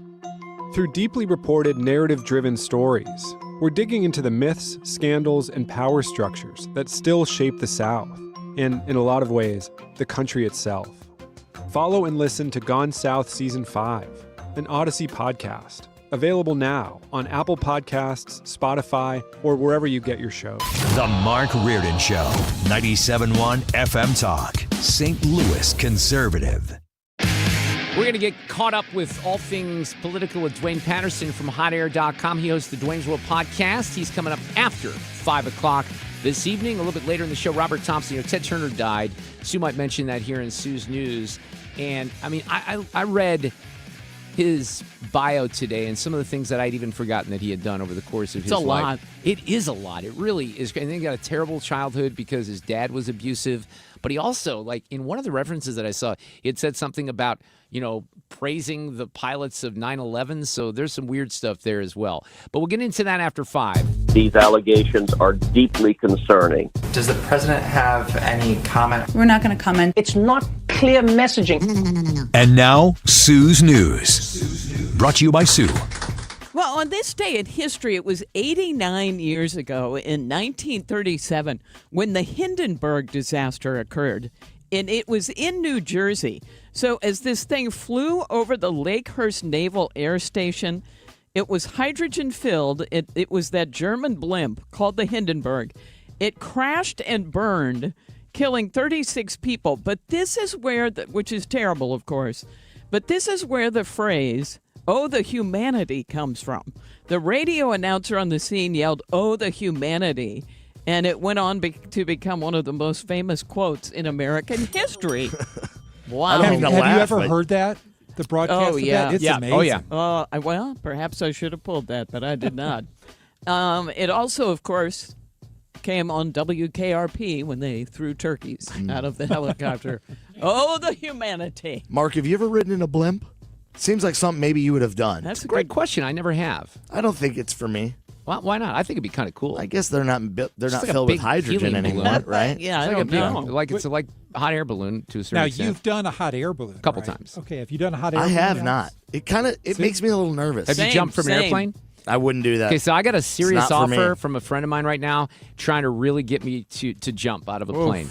And I really wanted to do that years ago, but I think I'm too chicken to do it now. They were doing a media push for that years ago. Is that what you're talking about? No, this is through somebody else who's trying to coax you into it. me. It doesn't seem like it's, yeah. You'd have to push me out of the door, I'll tell you that. Well, first of all, I would do a tandem. I would do a tandem, so... Oh, they told me, Sue, it'll be a tandem. And I thought, I'll get up there and panic, and Right. you will... You think it'll be you'd do it, ugly. Sue, or no way? I don't think I could. Yeah.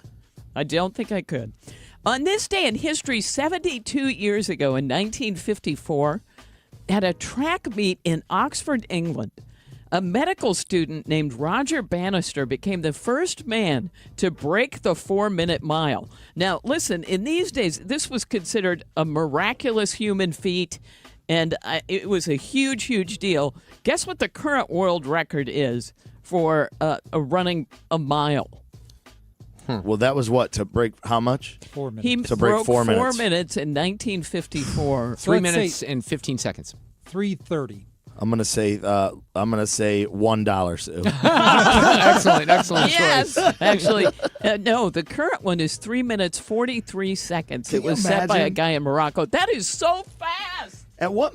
I'm not a mathematician, but how fast do you have to be running to do that? Oh, I mean, have how to do it. at what top speed? That guy's going pretty quick the whole time. 21, 22 miles an hour, Don't probably. you think? Well, and I looked up Usain Bolt. I'm like, how fast can he run the mile? And they say, listen, he hasn't ever done it because there's a huge difference between sprinters and distance. Yeah. And it would mess it up. That's if what he horse did that. racing is all about, Yeah. too. There are sprinters and there are, horses that run for the distance, and that's what makes the Kentucky Derby so unique because a lot of those horses can never Sure. get that distance. I have never been in the English Channel Tunnel. Have any of you? The Channel? I want to go to the Channel. to the have Channel. you? I have not, but my dad actually in college coached. Some people may know the name. His name's Doc Councilman. He coached swimming at Indiana. He's like a legendary swim coach. He's from St. Louis originally, I think, or had some St. Louis ties.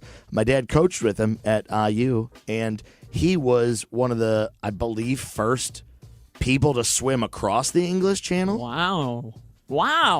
I Yeah, think I I'd don't rather know. take the Channel.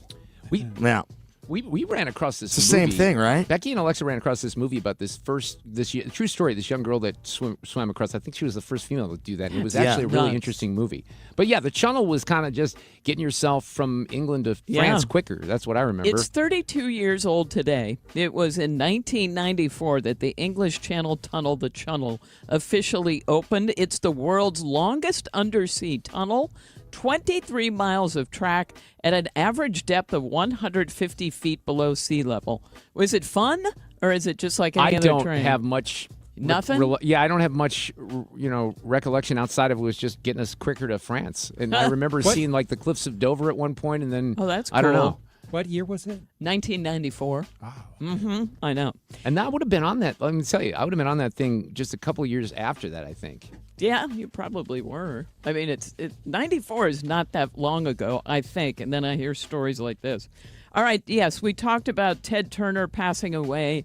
He was 87. He was born in Cincinnati, and we'll find out more. What'd you say, the 5 o'clock Yeah, Robert hour? Thompson, who is a Syracuse professor of like pop culture, and he's excellent on this kind of stuff. And we always call him into service when someone like that dies and has a long, long resume and career. So Robert will be here at 5:30, and he's really good. Okay. For the first time in more than a decade, Kellogg's is bringing back cereal box toys. The first batch is already in stores. For now, It sounds like it's just a limited time thing tied to the upcoming movie Toy Story 5.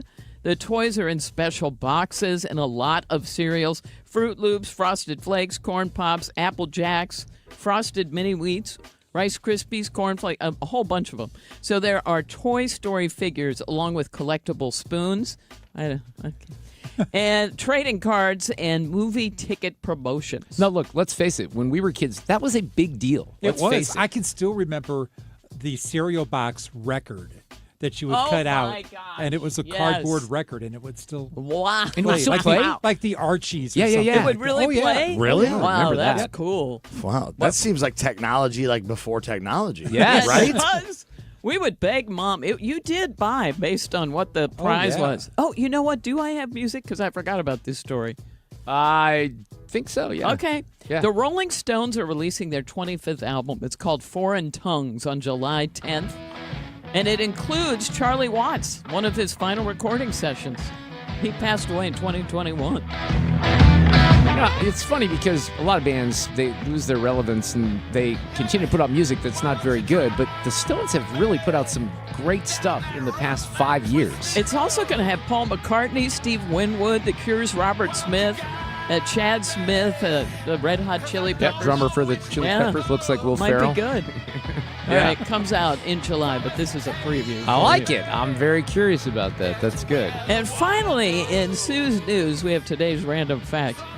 The first nationally televised NASCAR race was the 1979 Daytona 500. It was the hit that made NASCAR. Two of the leaders crashed near the end, started brawling, and got the country talking. There you go. About auto All right, racing. there's your fact of the day. We'll go out with the Stones here. I'm loading with your money now. Warner Brothers Discovery posted a large net loss in the first quarter, but it has an explanation. The $2.9 billion net loss included a termination fee payment to Netflix for when their pending transaction fell through back in February. That payment, by the way, actually came from Paramount Skydance, who agreed to pay it as part of the acquisition of all of Warner Brothers Discovery. FanDuel has let go of CEO Amy Howe after 5 years of the helm. The company's president, Chris Ganetsky, will step in to lead the company on a temporary basis. Shares of its parent company, Flutter, are down 57% from last year as investors have sold off gaming stocks, with prediction markets being added into the mix. Another strong showing on Wall Street with oil prices coming down as well. Dow Industrial average up 612 points, ending the day at 49,910. NASDAQ added 513. S&P 500 gained 106. Oil prices pulled back. West Texas crude down 7% at $95.08 a barrel, and that's your money now. Texting enrolls you in a recurring automated marketing text messages. Consent not required to purchase. Message and data rates may apply. The team's looking good this season. I think so. Man, I miss playing football. Ever since I turned 40, I just can't find that fire I used to have. Think it could be lower testosterone? What do you mean? I was feeling the same way. After 40, the body has less testosterone, and men lose their edge. That's why I take Nugenix Total T2. That's the testosterone booster, right? Yes, but Total T2 is their brand new formula that skyrockets nitric oxide levels in as little as 3 hours. Since I started taking it, I've been lifting like when we played for Coach Carter. My energy is way up, and it even spiced up things between me and the missus. Are they still giving out complimentary bottles? Yep, just send a text. Text SPARK to 215-215 for your complimentary bottle of Nugenix Total T2, the next generation testosterone booster. Text now and we'll include a bottle of Nugenix Thermo X, our newest, most powerful fat burner ever, absolutely free. Text SPARK to 215-215. That's SPARK to 215-215. These statements have not been evaluated by the FDA. This product is not intended to diagnose, treat, cure, or prevent any disease. There are many reasons to hire Morgan & Morgan for your injury case. Here's reason 17. In today's new world, many law firms have had money injected into their firms by Wall Street, private equity, and other lenders. This money usually comes in at very, very high interest rates. It's one of the reasons you see so many lawyers advertising. I'm John Morgan. This money is expensive and the interest compounds quickly. These law firms can have a huge need for cash just to pay that debt. Why does it matter to you? My fear is your case is settled early and for far less than it's worth, just to service the loan that has mafia-like rates. Our financial strength is your advantage. That plus our reputation makes our firm your firm. Visit forthepeople.com to see our results and verdicts. Morgan & Morgan, forthepeople.com. The choice of a lawyer is an important decision and should not be based solely upon advertisements. Past results afford no guarantee of future results. Every case is different and must be judged on its own merits. All right, we talk about Banner Construction and James Hardie Fiber Cement Siding. What makes Hardie the #1 brand of siding in all of North America? Well, it's built to outperform wood and vinyl in tough conditions, and the actual Hardie product that you would put on your home here in St. Louis, or should I say that Banner will put on your home, is different maybe than California, Florida, or Wisconsin or something like that. Different climates will actually affect the product that they choose and that you choose for your home. So it's beauty that is backed by an industry-leading warranty. You got long-term cost savings and resale value. There's so many positives to the James Hardie Fiber Cement Siding. And the team at Banner can help you do it, right? They can sit down with you. It's a free in-home design consultation. Maybe you want to talk about some energy-efficient Pella windows as well.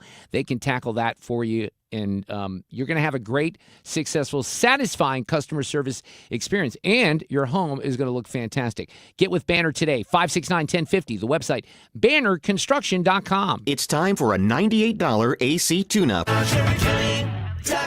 And this portion of the show is sponsored by Jerry Kelly, heating, air conditioning, electrical, and plumbing. From Collinsville to Chesterfield, 97.1 FM Talk, St. Louis Conservative.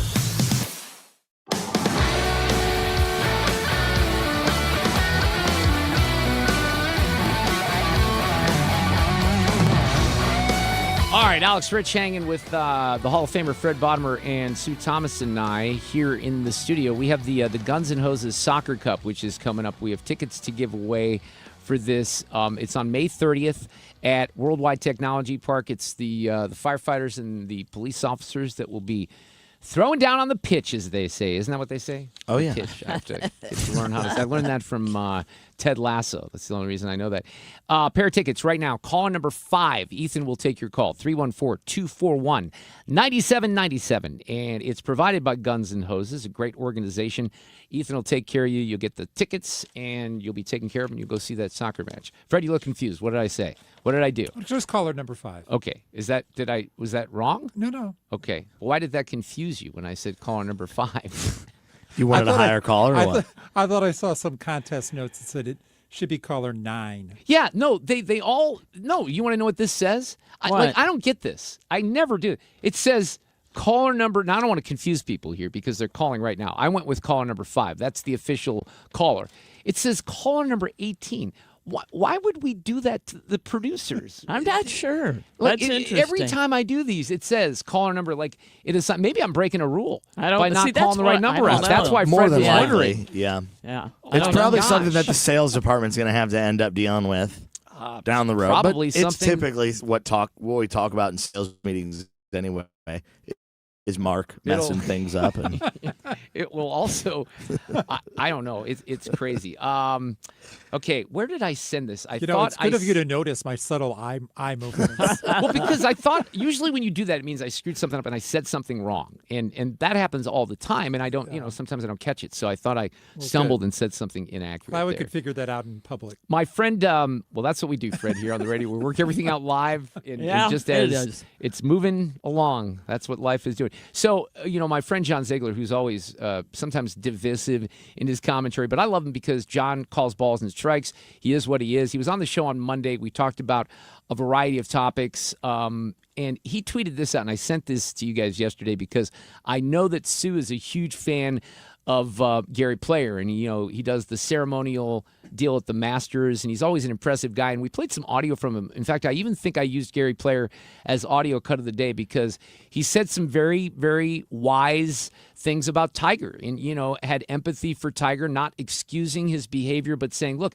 the guy's had surgery after surgery. He's taken pain pills for this. And it was a very Gary Player, South African accent, very kind, he's way to put it. And he said, give him a break. He's in a lot of pain. But on the other hand, if you're Tiger, you can afford to pay for don't a chauffeur. drive. Right. No, he was like a father in that position, right? So yesterday, and when we were kids, Alex, I don't know if you really remember this, but the presidential fitness test was like a thing, right? Yeah, I think we talked about that a little bit. Yeah, I don't think I ever passed it, I'm pretty sure. It was like sit and reach and all that stuff. Do you remember what it involved?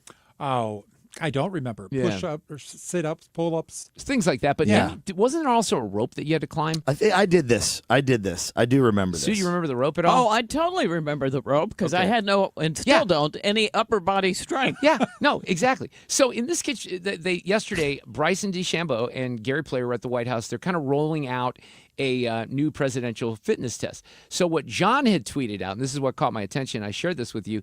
He said 30 years from now, when Gary Player has finally been dead for at least a decade, even though he's 90 years old, he's basically saying, Right. because the guy just keeps on going. People are going to tell totally true stories about him in his 90s, and young people simply aren't going to believe them. So he throws down in a push-up contest yesterday with Gary.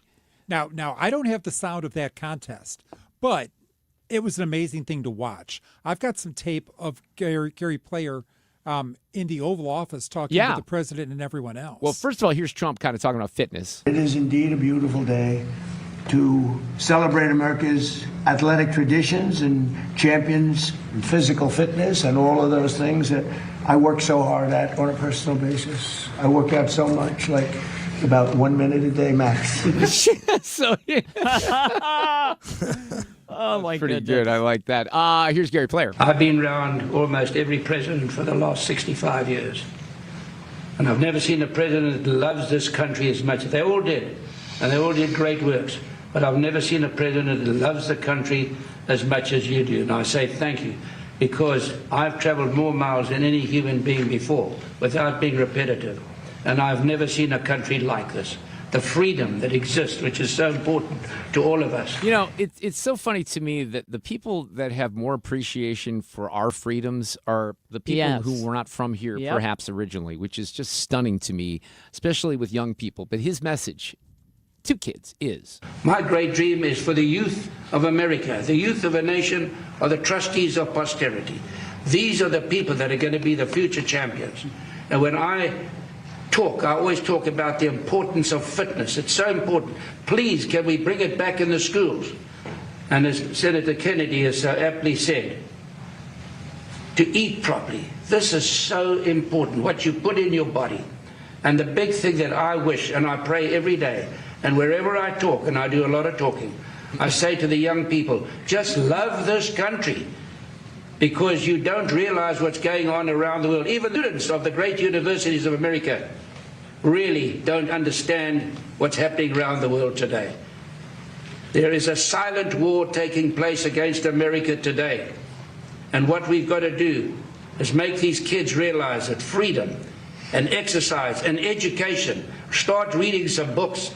Yes, keep your phone, but also read some good books. There you go, Gary Player. Yeah. And, look, it's a war. I think what he's referring to, it's a war against Western civilization, and that's kind of the battle that we're in right now. But I love the fact that he's giving great advice. Look, I aired in something the other day, and I want to correct it, and it kind of relates to what he was saying there in Freedom. Because remember I told you that I rewatched Mad Men, and I finally wrapped it up, and I'm like, I think it's the best American television show that's ever been made, which makes it the best show. And I would put in that category, Better Call Saul, Breaking Bad. I said The Wire. I forgot one, and I remembered this that night. And this is a show, I think I've seen it 3 times, and this should be required viewing for kids out there, and that's Band of Brothers, which is, first of all, an incredible book, but it was in, I think, maybe a 10, 11-part series on HBO, and it chronicles Easy Company that, was there throughout World War II. One of the images that went up on Twitter, this is what reminded me of the latter episodes. I think it's the penultimate episode, second to last episode of Band of Brothers, where you got to remember, these guys are fighting this war in all kinds of conditions. They're freezing. They're trying to get supplies. It's awful. And some of these kids are like 18, 17, 18 years old. And the image that came up on Twitter, and I'm not sure, I think it was maybe something related to a memory or a day in history to the Holocaust, but and if you've seen Band of Brothers, you know this. All these soldiers that have been fighting the Germans, they did not know about these concentration camps. They had no idea. Nope. So all of a sudden, it gets reported back to Easy Company that there's this very strange place with all these people who are emaciated and they smell bad, and Graves and then everywhere. the Easy Company moves in, and the looks on their faces, are just stunning, because they realize the horrors of what the SS and what the Nazis actually were doing over the course of when they were trying to save, the world at that point. The Roadshow, the Antiques Roadshow that airs locally on Channel 9. Well, they were just here, so it's the Grant's Farm nice. episodes. And one, Mark, that they just ran was somebody in St. Louis had a relative who was one of those people first into the camps and secretly took photos because they weren't supposed to. Right. Hid the film in the head of a doll and sent them back to St. Louis. Wow. That's amazing. It is amazing. So if you have a chance, did you see it, Fred? No, but I heard that there were some pretty amazing things that St. Louisans had. And that's the first time I had seen. They would not show a lot of the pictures because it was so disturbing, but they showed some of them. But this guy was so moved and horrified by what he saw. He thought the world has to know this. And so he sent back home a doll, and they were able to cut it open later and print and there's still, the pictures. sadly, I hope the number isn't into millions, but there's certainly thousands of people who think it was all manufactured.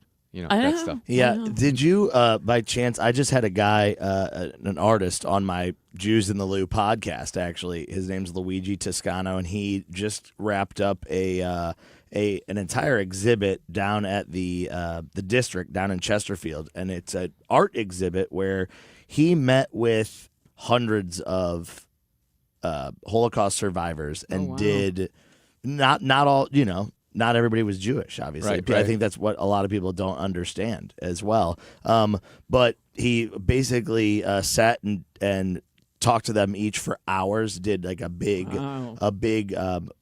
close-up photo shoot of their face, and they just had an exhibit. It was called Lest We Forget down there in Chesterfield, and all mixed in. They travel all around the world, and it's basically they put these big, I don't even know how to describe them. They're giant pictures that just are standalone.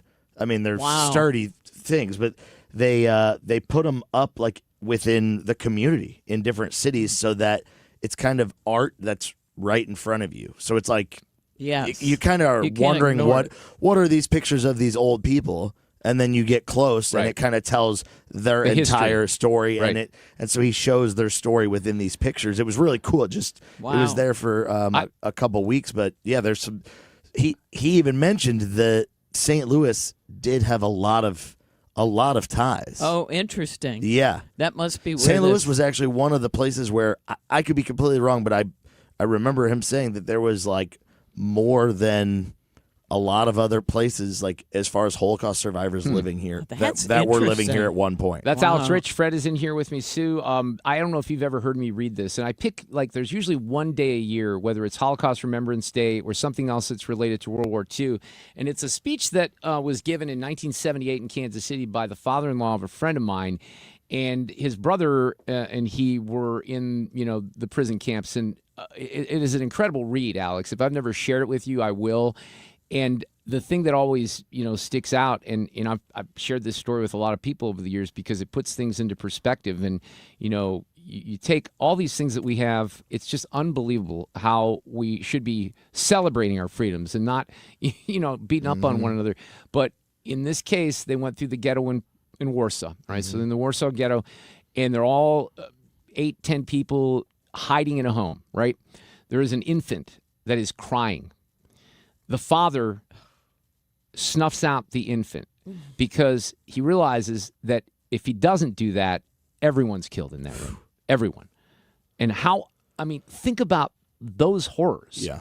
Even the people that weren't in the concentration camps. And the, Milton's speech, and when he goes through, he was at one point reunited with his brother. I mean, it's an unbelievable story. And that's just one story of millions, right? So it's really incredible. We'll take a break. We're coming back. Traffic from the 97.1 FM Talk Traffic Center. Accident on southbound 270 near Ladue Road. They've got the left lanes blocked. Traffic is really jammed behind it. It's back to Page. They've cleared the accident this is southbound 270 headed for Manchester. All lanes have just been reopened. Well, that has made for a slow go on the alternates. So southbound 141 is jammed, southbound Lindbergh is jammed, southbound 170 is jammed, headed for 64. Now, accident reported eastbound 70 past Kings Highway. Watch for that one on the left side. And we've got a jam on eastbound 270. An accident reported near Riverview has caused a delay back through 367. And 6440 is jammed. That's Kings Highway. This is in pockets all the way out through 70. 55 slowing near Arsenal. And again, south of 141, there was an accident reported there causing a delay. And if you're headed into Illinois, not bad on the Poplar. Eastbound 64 slows at 255. I'm Sue Thomas, and that's traffic. 97.1 FM Talk, St. Louis Conservative.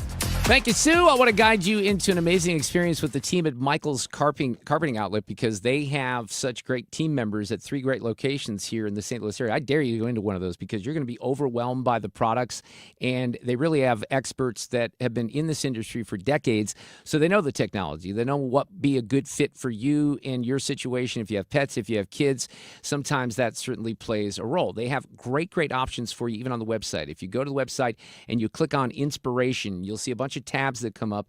One thing you can do is upload a picture, sort of get the products matched up with your decor. Now, I think a better way to do that is to go in to one of the locations, grab some samples. Actually, you can order samples online and then put it down on the ground, have the family vote on it, what looks better, and then have Michael's come in and do an amazing job. But in those galleries that they have, if you click on the Inspiration tab, you'll see carpeting, Mohawk, silky soft, great quality carpeting, easy to clean too, hardwood, laminate, tile, luxury vinyl, and the list goes on. And then you got the great team members, the people who have been with Mike and the stores for a long time. Again, they're closed on Sundays, which is awesome. Open every other day of the week. Old Town St. Peter's in Darting Prairie and in West County on Olive. Michael's Flooring Outlet. The Guns N' Hoses First Responder Soccer Cup is coming to Worldwide Technology Soccer Park on May 30th. Listen to the Mark Cox Morning Show, the Annie Fry Show, and the Mark Reardon Show. Be the 9th caller when we tell you when to call. You'll win a pair of tickets to see the Guns N' Hoses Soccer Cup.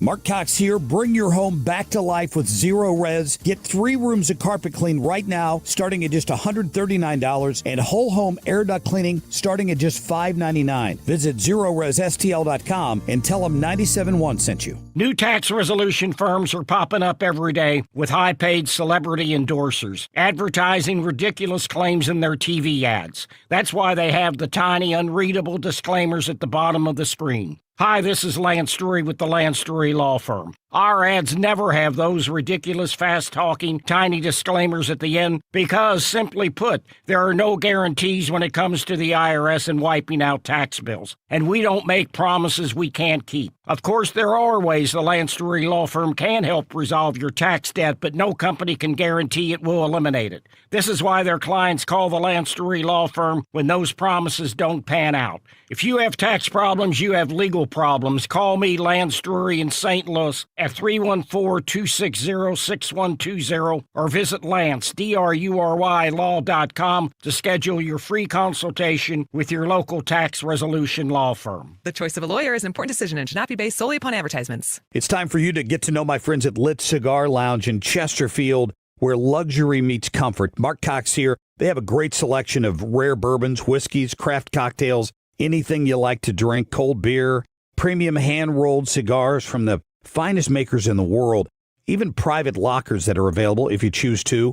Perfect for date nights or business meetings, and live music every Friday night. Family owned and operated. Check them out in Chesterfield at the District. It's litstl.com. Want to make the most of your tax refund? File with TurboTax on Intuit Credit Karma. They help you get your biggest refund, and then we help you do more with it with a personalized plan designed to help you hit your money goals. Start filing today in the Credit Karma app. Mark Reardon is St. Louis conservative. One of the things I buried the lead on, and Fred kind of reminded me, we were talking about Gary Player and playing some of that audio. Well, he did do this push-up contest with Bryson DeChambeau. So Bryson actually was appointed last year. He's pretty tight with President Trump, and he was appointed to chair the President's Council on Sports, Fitness, and Nutrition. So they were in D.C. yesterday, the president signing a presidential memorandum to officially restore the presidential fitness test. So you had Gary Player there, who's 90. You had Bryson DeChambeau, who's, how old is he, Alex, you think? Probably. He's even 30 at Probably this about point. my age. We'll say 33, 34. So they throw down in a push-up contest, and Bryson finishes before Gary does. Now, whether or not he kind of pulled out to let Gary look better is really irrelevant because Gary Player was doing a lot of push-ups, and it looked like a real contest for a while. Now, for me, look, I don't know if you guys know this, I do 200 push-ups in the morning, 200 every night. Oh, my gosh. Once a year? Wait, what? You guys don't. Yeah, see, I don't think I've done 200 push-ups in my life. How many do you think you could do, though, in one sitting? Not very many. If you had to throw a number. If I had to throw a number, could I do 20? You think you could do 20? I'm not going to say yes because then you're going to try to make me do it. So no. I think 20. I think 20 would be a pretty good number. Okay. I know I can do 10. I think I could do. I would be struggling at the end, but I think I could do I would say maybe 40. We'll stop at 450. Well, 45. I believe you. Look, I'm just being honest here. I have zero upper body strength. Mm-hmm. Right. What about you, Sue? Can you do a push-up? A couple of them? I could do a girl kind, but I haven't tried to. There's nothing wrong with that. From the other way. Still counts, Fred. Oh, I don't think I could. Oh, I think you could. Right? Yeah. I think 20? you could get 1. 10. 10. You could get 10? Probably. Yeah, I feel good about that. I'm going to experiment with this. I think so, right? Maybe Gary Player push-ups. I always, and I think a lot of people might do this, but I like I've said this before, and you guys know this. I'm either an all-in or an all-out person. Yes, with you fitness. are. Yes. So when I was cycling, I was all in, and I had appointments that I had to make. I was there on Saturday morning, Sunday morning with groups of people who annoy the rest of you in spandex, slowing down your cars. And I get that now. I have that perspective. But I'm not good at just kind of the one-off. And so you know how they have the 30-day fitness challenge or the push-up challenge or something like that. So you start doing like 2 push-ups and then you do 3 push-ups. Then you try to get to the end of the month and whatever. And I've thought about doing that. I've given thought about doing something like that, but I've never really followed through. But I think they'd be pretty effective. I just do not have the drive to be disciplined. The idea it's is one great. of my biggest weaknesses. Yeah, the idea is great. The idea is great. That's why the only time, I told you guys, I look at these pictures from when Alexa was born, and I was working with a personal trainer back then. It was the only personal trainer I ever had in my life. And I started off going to group sessions. So there were 3 of us with Jay, my trainer, and that was it was good. It really was. And again, it was like an appointment thing. So I'd have to be there at 7 p.m. on a Tuesday night or whatever the deal was. Well, then the other 2 guys gave up, and I'm like, all right, Jay, I'm gonna go with you. But there was a financial aspect to this, right? Yeah. Oh, I'm sure. So then when Alexa's born, my personal trainer budget does not go to the personal trainer. It goes to diapers and all that other stuff. But honestly, and this is where I have a lot of envy for these celebrities. They all look great, right? Well, they have nutritionists and they have personal trainers and all this stuff. Yeah.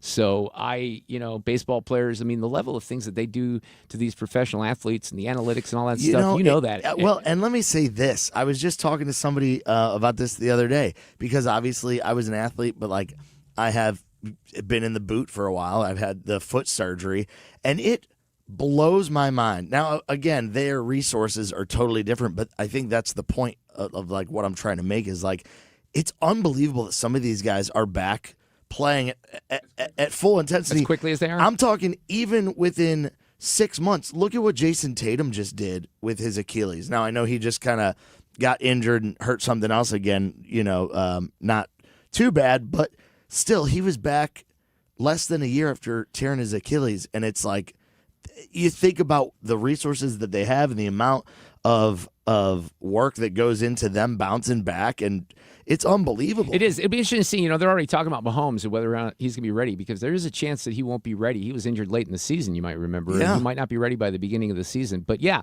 it's all. Have you ever done? Here's a question for you. Have you ever done an ice bath? It's not for me. Yeah, not for me either. No, it's not for me. Sue, could you do that? I don't think I. Well, yes, I could, but I wouldn't like it. What are you supposed to? Are you supposed to be in there how long? I have no idea, but I know people that do it. I agree. I don't know how people do it. It's good for recovery. You know what else is great for recovery? Be in there. Game Day Men's Health, right? Oh yeah, my great sponsor. Alex, great to see you. We'll see you next week. We'll see you guys. Traffic from the 97.1 FM Talk Traffic Center. Most people should stay in an ice bath for 2 to 10 minutes. No, thank you. Nope. Sounds terrible. It does. On the roads, we've got an accident eastbound 270 at Riverview. Watch for that in the left lane. So if you're headed into Illinois up north, usually it's fine. Today, it is not. We have a jam back through 367. Accident southbound 270 near Ladue Road. They've got the 2 left lanes blocked there and a jam back past Page. There was an accident eastbound 70 past Kings Highway, also in the left lanes. Debris reported westbound 6440 past Highway N. Watch for that in the left lane. Now, 6440 in the city lines up approaching Kings Highway out through McCausland, slows at 270. And then at the 70 split, probably Lake St. Louis Boulevard on out. Not bad on the Poplar. 70 eastbound slows at 64, and eastbound 64 slows at 255. I'm Sue Thomas, and that's traffic. 97.1 FM Talk, St. Louis Conservative. It's time for a $98 AC tune-up. Honey, I found the one. Oh, I thought I was the one. Oh, you are, but this one's certified, background check, shows up on time, and can install all the ceiling fans. Heating, cooling, electrical, and plumbing. Trusted pros who do it right.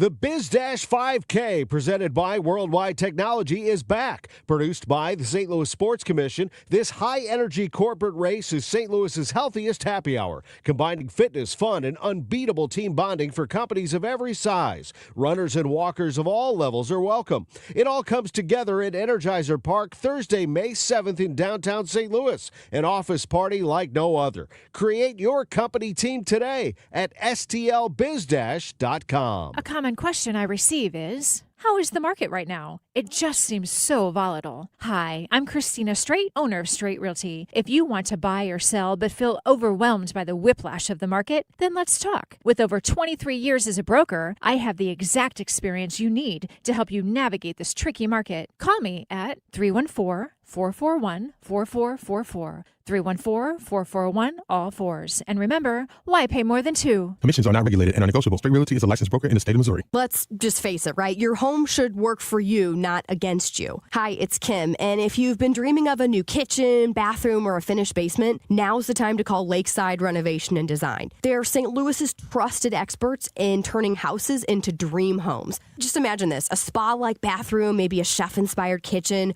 or how about a cozy basement perfect for some movie nights? Their team handles everything from design to installation, so you can just sit back and enjoy the process. Visit lakesidearty.com today to start your dream renovation.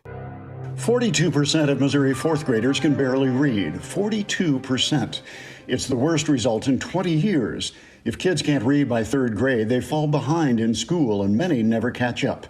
But other states have provided a roadmap for success. Missouri needs one universal reading test for all third graders and one clear statewide standard for what it means to pass that test. A struggling reader who still can't read after extra help and a second chance at the test should repeat third grade with some exemptions. We also need to end the outdated 3Qing method, which encourages guessing instead of reading, and require teachers to be trained in the science of reading. In Mississippi and Indiana, test scores jumped up dramatically after these reforms, and Missouri can do the same. Missouri children deserve to become confident, capable readers, and strong early literacy reforms can make it happen. The Show Me Minute has been brought to you by the Show Me Institute and Show Me Opportunity. KFTK FM Florissant from the Kaufman Townsley St. Louis's Injury Lawyers Studio. Call 314-777-7777. That's 314-777-7777. Signaling progress in talks with Iran. I'm Lisa Lacera, Fox News. They want to make a deal. We've had very good talks over the last 24 hours.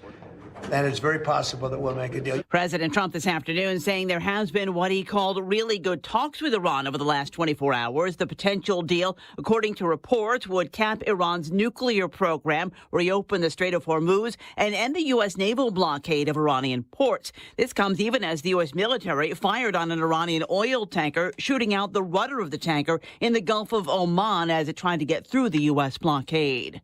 A member of President Trump's cabinet answers questions about Jeffrey Epstein for congressional investigators. Commerce Secretary Howard Lutnick is the first sitting cabinet member to sit down for an interview with members of the House Oversight Committee investigating Jeffrey Epstein. If Donald Trump had seen the video transcript, he would have fired Howard Lutnick. California Democrat Ro Khanna says Lutnick did not answer straightforward questions about a 2012 visit to Epstein's private island with his family. But the committee's chairman, Republican James Comer, says it's Democrats who are undermining a bipartisan probe.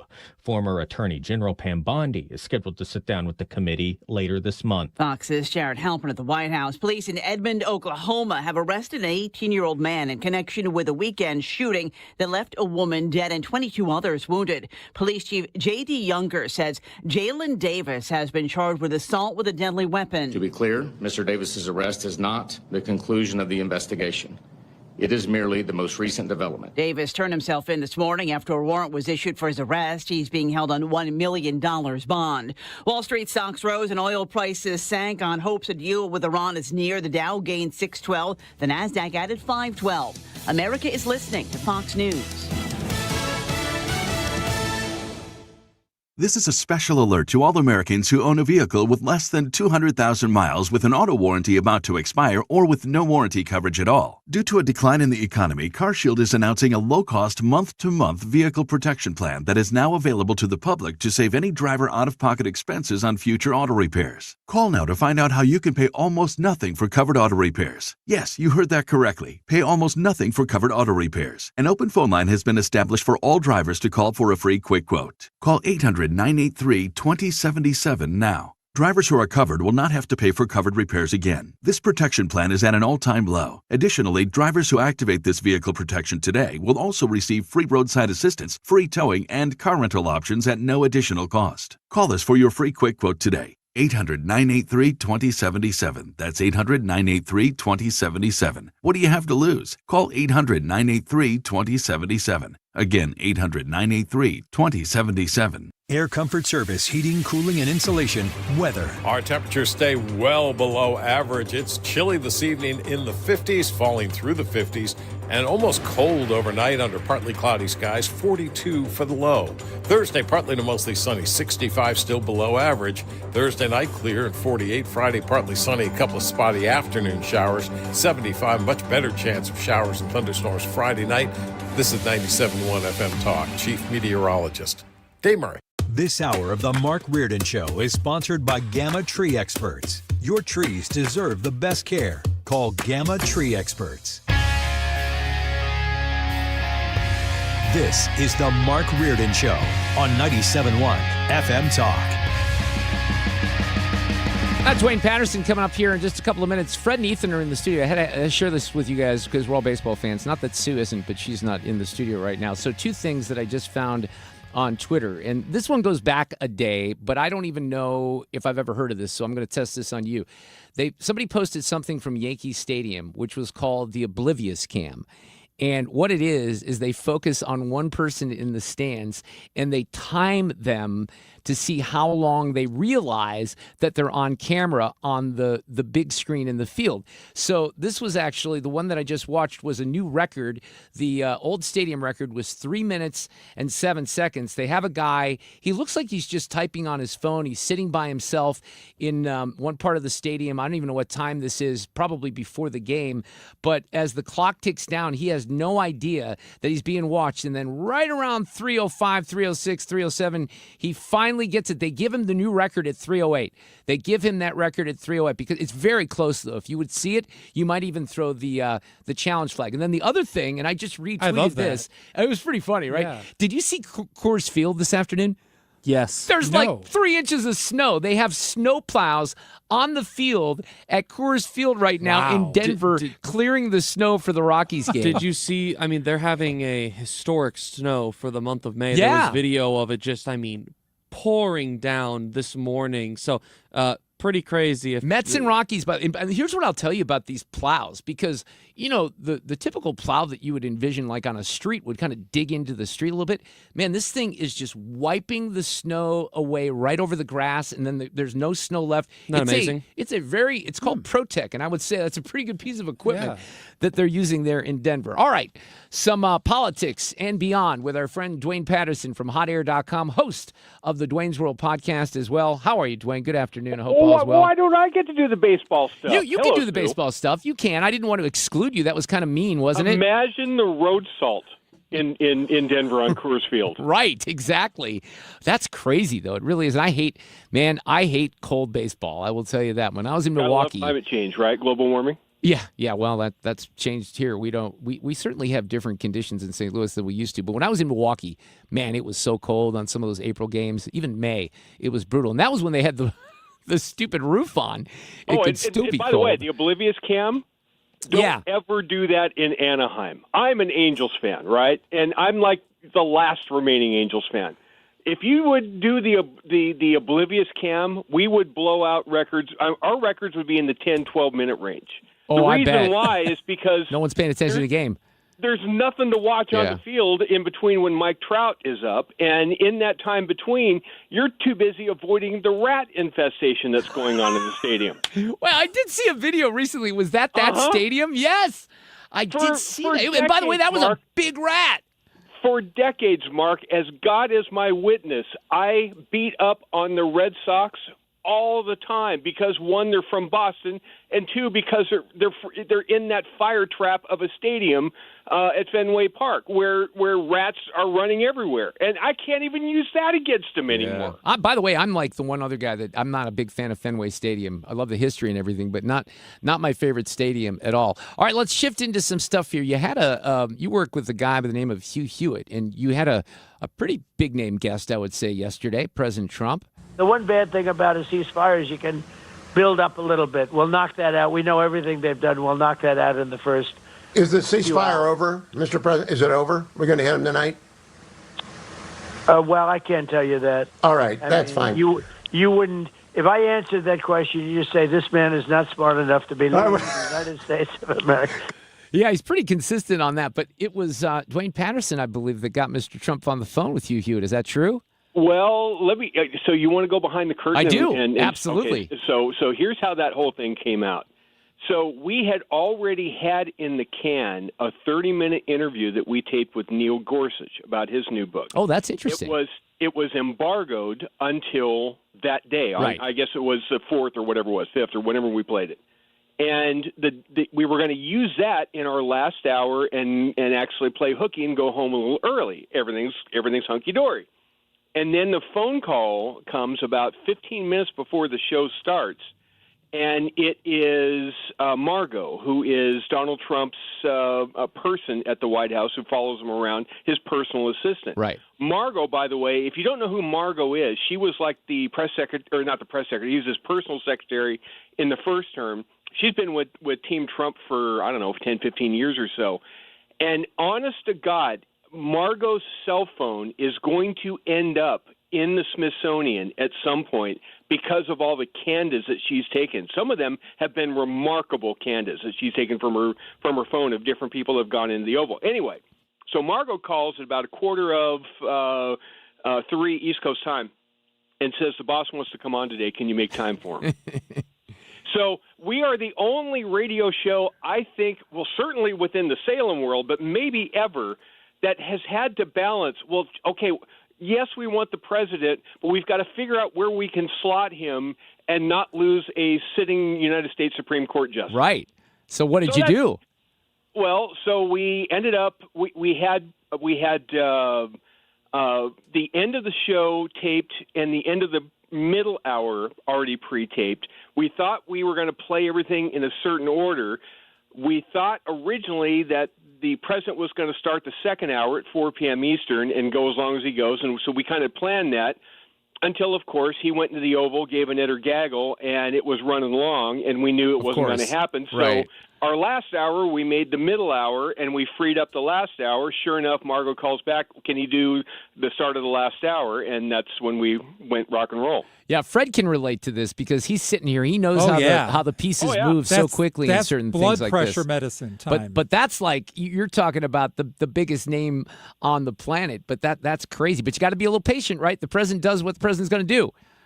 Absolutely right. He gets, it's his world. We just live in it for the next couple of years, right? So let's talk about those questions, though, because she was asking whether the ceasefire is over. We seem to have a situation where there were reports that, Iran did try to hit something in the strait.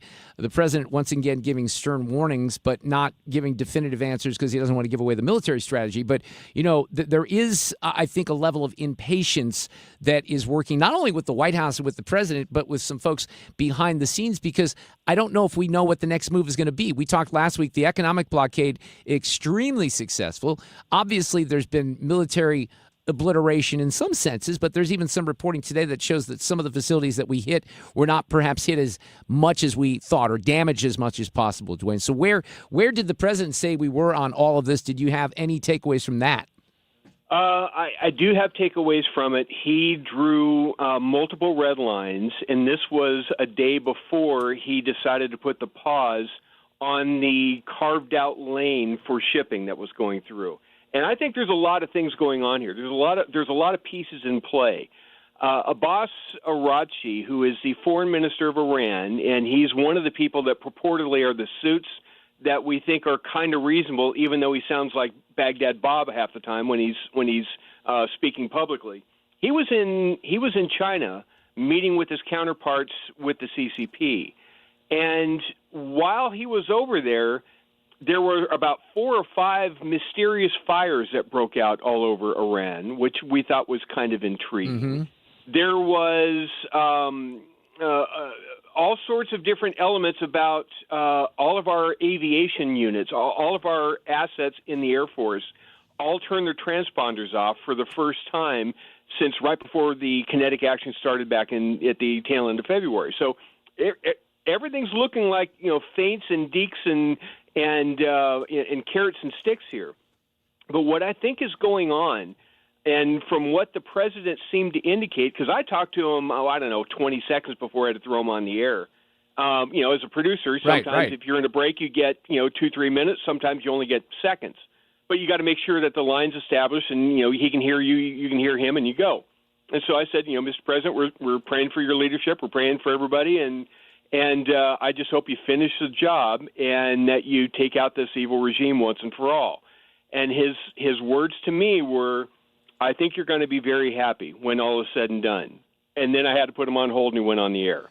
Well, and I think he's going to act. I think he's going to have to go hard again, because I don't think they think that he's serious. I think Iran is making the fatal mistake that Donald Trump doesn't want to start the bombs up again, and that he'll do anything but, and so they think they've got wiggle room. And I don't think they have the wiggle room they think they do. So here's what Peter Ducey was reporting. This is one-page, peace plan that apparently is on the table. We've got the details of this 14-point plan, according to Axios. Under the banner, U.S. and Iran closing in on one-page memo to end the war. We've got these: a 5-year ban on nuclear enrichment, which would be less than the 20-year ban President Trump previously said he didn't like. There would be limits of 4% enrichment after that. There would be a ban on underground nuclear facilities, a vow to never seek a nuclear weapon, commitment to enhanced nuclear inspections, and an end to restrictions on travel through the Strait of Hormuz. President Trump, though, is telling the New York Post it's too soon right now to schedule a new round of in-person talks with Iran. So this is a very high-stakes game of telephone, still led by Steve Witkoff and Jared Kushner. So really, I don't believe that anything like that or diplomacy is going to have any impact on the Iranians. Now, it is interesting that they're putting in percentages of the, enriched uranium into that particular offer, and now they're moving from a 10-year span to a 5-year span, because I thought it was pretty clear that we had to remove all of the possibilities of nuclear weapons. So is there some softness working its way through the negotiations on the part of the Trump administration? No, I don't think the administration is holding back at all. As our mutual friend Jim Talent said to Hugh, an hour and a half ago when he was on. I know Jim's on your show a bunch of times too. He's a good friend. And Jim said, at this point, if you're Donald Trump, you don't split the pot when you're holding 4 aces. You just don't. Yeah. I mean, he's holding all the cards. So what's happening now, I think, is we're assuming that Barack Ravid, who is the reporter for Axios, who says, here's what we think this 14-point deal is now that everybody's wigging out one way or the other. We're assuming that that's what the deal is. So far, the White House has not said and given any credence that that's actually what the deal is. They're not denying it, but they're also not going along with it. The running joke back in the Beltway amongst a bunch of my friends on both sides of the aisle, the Trump-hating side as well as the hawks on the national security side. I've got a ton of people in this business, you know. And the running joke is Barack Ravid has successfully misreported 9 of the last one-page agreements that have come down the pike. So nobody quite takes the actual deal seriously. What is actually being negotiated on by Trump, my assumption is it's wholly different than what the media is reporting, and Trump doesn't care because he's not negotiating with the press. And that makes sense. And look, what I've said, I've had some exchanges with some people here in the last couple of days via text message on the war in particular. And, I am very concerned with the way that this is playing out, and it will play out. But I always kind of have an asterisk. And what I've said is, this guy pulls rabbits out of his hat. And what the scenario that you're describing right there would not surprise me. And maybe there will be some action that we're not expecting. Now, a lot of this goes back to the politics of the moment, which is the midterms. And we're talking about that. Here's J.D. Vance. It's fundamentally, do you want people in Washington, D.C. who fight for you, who fight for the people of this district, or who fight for corruption and fraud? And for the first time in my entire life, I think we have seen a major political party in the United States of America completely go off the rails. They're not just talking about different views on taxes. They're talking about who does the government actually stand and fight for? Look, some of this fraud that's being exposed, a lot of it in your neck of the woods in California. We know what happened in Minnesota. It's going across the board. We had public corruption cases here seemingly every week with people that are stealing COVID funds or things along those lines. We knew that was certainly going to happen. But, it is interesting that the people that claimed that there was no waste, fraud, and abuse, when it's being exposed, they still don't want to chime in, the Democrats, do they, Duane? Well, absolutely not. Katie Porter, in a gubernatorial debate out in California, she who dumped a pot of hot mashed potatoes on her ex-husband, and then releases an ad about how here I am as a single mom. Well, go figure. Katie Porter said that she was asked a point-blank question: should illegal immigrants still continue to have the safety net? Should they still have Medicare and Medicaid funding? And she said, of course, because all Californians should. Right. But I was reliably told by the left in the media for a long time when we were making that claim, I was told that it wasn't happening. It was illegal. It wasn't happening. It's a red herring. It's astroturfing. It's gaslighting. It's not happening. But here's Katie Porter saying, well, of course it's happening, and I'm going to continue when I'm she's governor. being honest, right? Yeah. By the way, so, because we're in Missouri, and we don't follow all this stuff in California, please review the mashed potato incident for me, because that one I'm not aware of. Yes. Does Sue know about this one? No. Okay. Well, Katie Porter, in addition to screaming at her staff all the time to get out of her effing shot. She's got that reputation, yes. She's a little hard on staff, and apparently at one point she came home and her then hubby was boiling the potatoes over the stove to make the mashed potatoes. Right. That's what you do with the boiling potatoes. Right. And she got mad at him, and she threw and dumped the boiling pot of mashed potatoes over ex-hubby's head. Oh. And you wonder why that she is a single lady these days. Well, so here's her ad, because she's kind of mocking herself at this point, I guess, or trying. To give Californians what they need, it's going to take standing up to Donald Trump, calling out greedy corporations, and stepping on some toes along the way. Now, could you guys please get out of my shot? Ha ha ha! Right, she's mocking the moment where she was caught on tape doing that. Who's going to win that thing now? Is it Steyer? Who's going to win? Come on, tell me. It's a jungle primary, so there's like 61 people that are on this. Yeah. The top two, regardless of party, are going to win. Steve Hilton is going to be, I think he's still polling the highest of anybody outright, just because there's 40 Democrats splitting the vote on the left. And so he's going to get one of those slots more than likely. I think the odds are, because he's going to buy it, is Tom Steyer, the one remaining billionaire that California has not exported. We'll follow it. Duane Patterson, hotair.com. Also, the Duane's World podcast. Thanks for all the stuff this afternoon. I appreciate it. Always a pleasure. Take care. Traffic from the 97.1 FM Talk Traffic Center. We've got an accident on eastbound 270 at Riverview. And this has been blocking the left lane. Boy, traffic is really stacked up behind that. If this is what you normally take into Illinois, it is a jam today, and it's back through 367. Now, other than that, we've had a little extra volume just because we had an afternoon Cardinals game. Westbound 70, a little slow at Jennings Station Road, past the airport. 64 is lined up approaching Kings Highway, and again at 270. Southbound 170 is slow from Olive down through 64. And southbound 270 is slow south of Page, pretty much down through Ladue Road. And that goes in pockets all the way down through 21. Well, now an accident southbound 55 south of 141 has caused a delay that's not quite back to 255, but boy, is that jammed as well.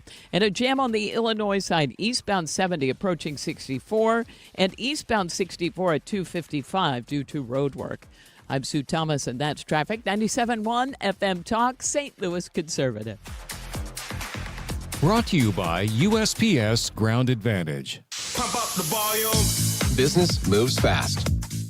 Pump up the volume. When you ship with USPS Ground Advantage, you can keep up with confidence. Visit USPS.com/Ground Advantage to learn more. Men. Need a clinic that accepts all insurance, including Medicare? U.S. Men's Medical Center in St. Peters does. U.S. Men's helps men experiencing loss of energy, focus, concentration, and low libido. And they accept all insurance, even Medicare, for testosterone replacement therapy. Patients love the staff and the fact that, yes, I'm going to say it again, they accept all insurance, including Medicare. Feel better? Call U.S. Men's Medical Center at 636-244-5333. Lifestyles Unlimited is a real estate education group that gives you the roadmap and resources to start building income through real estate. You'll learn practical strategies for using investment properties to create extra income and make informed decisions, one step at a time. Join today for just $297. That's a 60% savings off the regular price of our real estate education program. Text RADIO to 88007. That's RADIO to 88007. Presented by Lifestyles Unlimited. Mrs. Weiland, why don't you go ahead and read the top line for me? I should. Next line. Get my retirement. What's that? Checked, Mrs. Weiland. Get your retirement checked. Planning retirement on your own doesn't pass the eye test. Jerry Ricken and Heidi Ricken Provost at Ricken Financial can help bring your retirement into focus. Call 314-207-6211. Ricken Financial, making sure your retirement vision is 2020. Investment advisory products and services made available through Impact Partnership Wealth, LLC, IPW, a registered investment advisor. License number GL250000615. We've seen all kinds of clogs, so remember the rule. Only flush 3 things. Number 1, number 2, and toilet paper. What about my dinosaurs? No. My monster truck? Nope. What about... If it's not the big 3, don't flush it. But if someone does flush a dinosaur... Call Grasser. We clear the clog and get things moving again. Green is always Grasser at GrasserHomeservices.com. Stan Musial, he missed a season in his prime to serve his country in the Navy. Honor a legend on Saturday, May 16th when the Cardinals face the Kansas City Royals. Fans can secure a Stan Musial military bobblehead presented by Coca-Cola and Deerbirds. This patriotic collectible celebrates Stan's Hall of Fame career and his service to our country. A true symbol of character on and off the field. A tribute worth displaying and remembering. Don't miss it. Get tickets and details at cardinals.com/promotions. Paging all nurses and healthcare heroes. This night is for you. Join the Cardinals for Nurses Appreciation on Wednesday, May 20th and Thursday, May 21st at Busch Stadium. With a special theme ticket, you'll receive a healthcare-inspired Cardinal sweatshirt plus a coupon for a complimentary drink. It's our way of saying thank you for all that you do in our community. Don't miss the special theme at the ballpark. Details and tickets at cardinals.com/theme. Annie Fry here. If you're nearing retirement or already retired, call my friends Thomas Helbig and Bob Kershaw with the Retirement Advisory Group. They'll show you how linking to the market is much safer than owning the market for your retirement savings. They are the official financial advisors of my show. Go to retirementkey.com. The Mark Reardon Show is St. Louis Conservative. We're going to take a look back at the life of the legendary Ted Turner, who passed away at the age of 87. Robert Thompson, who is a pop culture expert at Syracuse University, is going to join us. He's always a great person to kind of chime in on some of this. And you're always reading one of the obits today, either the New York Times or the Washington Post, and I'd forgotten a lot of stuff that Ted Turner had done, and even, just the timeline. Let's face it, he started CNN. I mean, that was when in the mid-'80s, when CNN first started. And by the way, they didn't have a big budget. It was small time. It looked rinky-dinky. The sets were awful. Yep. People never thought it would get, to a point where it is. And by the way, now it's full circle and no one watches anyway. Well, it's 24/7 news. Remember, that was the phenomenon. That was different, very different. But then, it was really, and I think this would have been 85, 86, the Challenger disaster, which really, that captivated the nation. You really only had one place to watch it. Obviously, the other networks would go into extended coverage, but I think that was certainly a defining moment for CNN. By the way, Sue, we got some kind of bummer news today about Golden Tempo, the Derby winner. Oh, no, not running the Preakness? Not going to run the Preakness. So Sherry DeVoe, who is the first female trainer to win a Derby, said this today in a statement. After much thoughtful discussion as a team, we've decided the Golden Tempo will bypass the Preakness Stakes. We're incredibly appreciative of the excitement and support surrounding the possibility of a Triple Crown run. The enthusiasm from racing fans, our owners, and our entire team has meant more to us than we can properly express. Golden gave us the race of a lifetime in the Kentucky Derby, and we believe the best decision for him moving forward is to give him a little bit more time following such a tremendous effort. His health, happiness, and long-term future will always remain our top priority. We're looking forward to pointing him toward the Belmont Stakes, and we're excited for what lies ahead with this very special horse. Thank you again to everyone who has supported and believed in this journey alongside of us. Now, there's been a lot of negativity out there because there's a lot of fans that say, look, how can you, this is what the sport is all about, and you don't get a lot of attention on horse racing. Let's face it. You have the Triple Crown. If a horse that wins the Derby is not even going to enter the Preakness, what does that do to the Triple Crown? Well, I would say Sherry and her team know their horses. See, here's the tough thing about the Preakness. It's next week. It's 2 weeks. Yeah. Very rarely in any racehorse's history, unless you're racing at Fairmont or a crappy track or something like that, because then it happens more often. But very rarely would a horse, especially in a graded stakes race, run 2 weeks after, the race. It just doesn't happen. And what makes it's part of what makes the Triple Crown so difficult. Well, it does, yes. So what you're doing is you're taking 3-year-old horses in a 20-horse field that ended up being, I think, 19. They're racing for the first time at a distance of 1.25 miles. Then they go and they back it up a little. It's 1.1 miles, the Preakness. So it's a little shorter race, but it's 2 weeks later. Then 3 weeks later, I think it's 3 weeks after that, is the Belmont. Now, the Belmont, which long. I don't think is going to be at Belmont Park again because they're still doing renovations. Actually, I'm not even convinced the Preakness is going to be where the Preakness usually is. Yeah, there's all kinds of renovations out there. But the Belmont is 1.5 miles. Yep. Right? And most horses will never run that distance. That's why the Triple Crown is so amazing to win. Right. But so they're making a decision that because of, and you got to realize, and if I'm the trainer or the owner of this horse, and I know that a Kentucky Derby winner is going to go to stable and it's going to be made the happiest horse on the planet because he's going to produce enough sperm to make a lot of other racehorses. I mean, they're treated like kings when they're at this level, and that's where the money in racing really is. So I have to respect her decision as a trainer because she knows her animal. And then what good does it do to put him in the Preakness when he's not ready and then he finishes out of the money and you don't have a Triple Crown winner anyway? They're running the Belmont at Saratoga. Yeah. Well, I think one more year at Saratoga, right? Because of the renovations. But there you go. No Triple Crown winner, but I'm still a fan of that race the other day in Sherry DeVoe, and we'll see him back in the Belmont Stakes. Traffic from the 97.1 FM Talk Traffic Center. We've got several accidents causing major delays. One of these is southbound 55, and it's really close to 141. They've had the right lanes blocked, parking lot jam back to 255. The other serious jam is eastbound 270. Accident at Riverview, that's been blocking the left lane, and a parking lot jam back through 367. Now, other than that, it's the usual volume. Westbound 40 Kings Highway out through McCausland, slowing at 270, and again approaching Highway N out through 70. 70 out of downtown is just moderate volume. Southbound 270, still some slow pockets from Page down through 21. Southbound 170 slows at 64. And on the Illinois side, we're fine on the Poplar. Eastbound 70 slows at 64, and eastbound 64 slows approaching 157.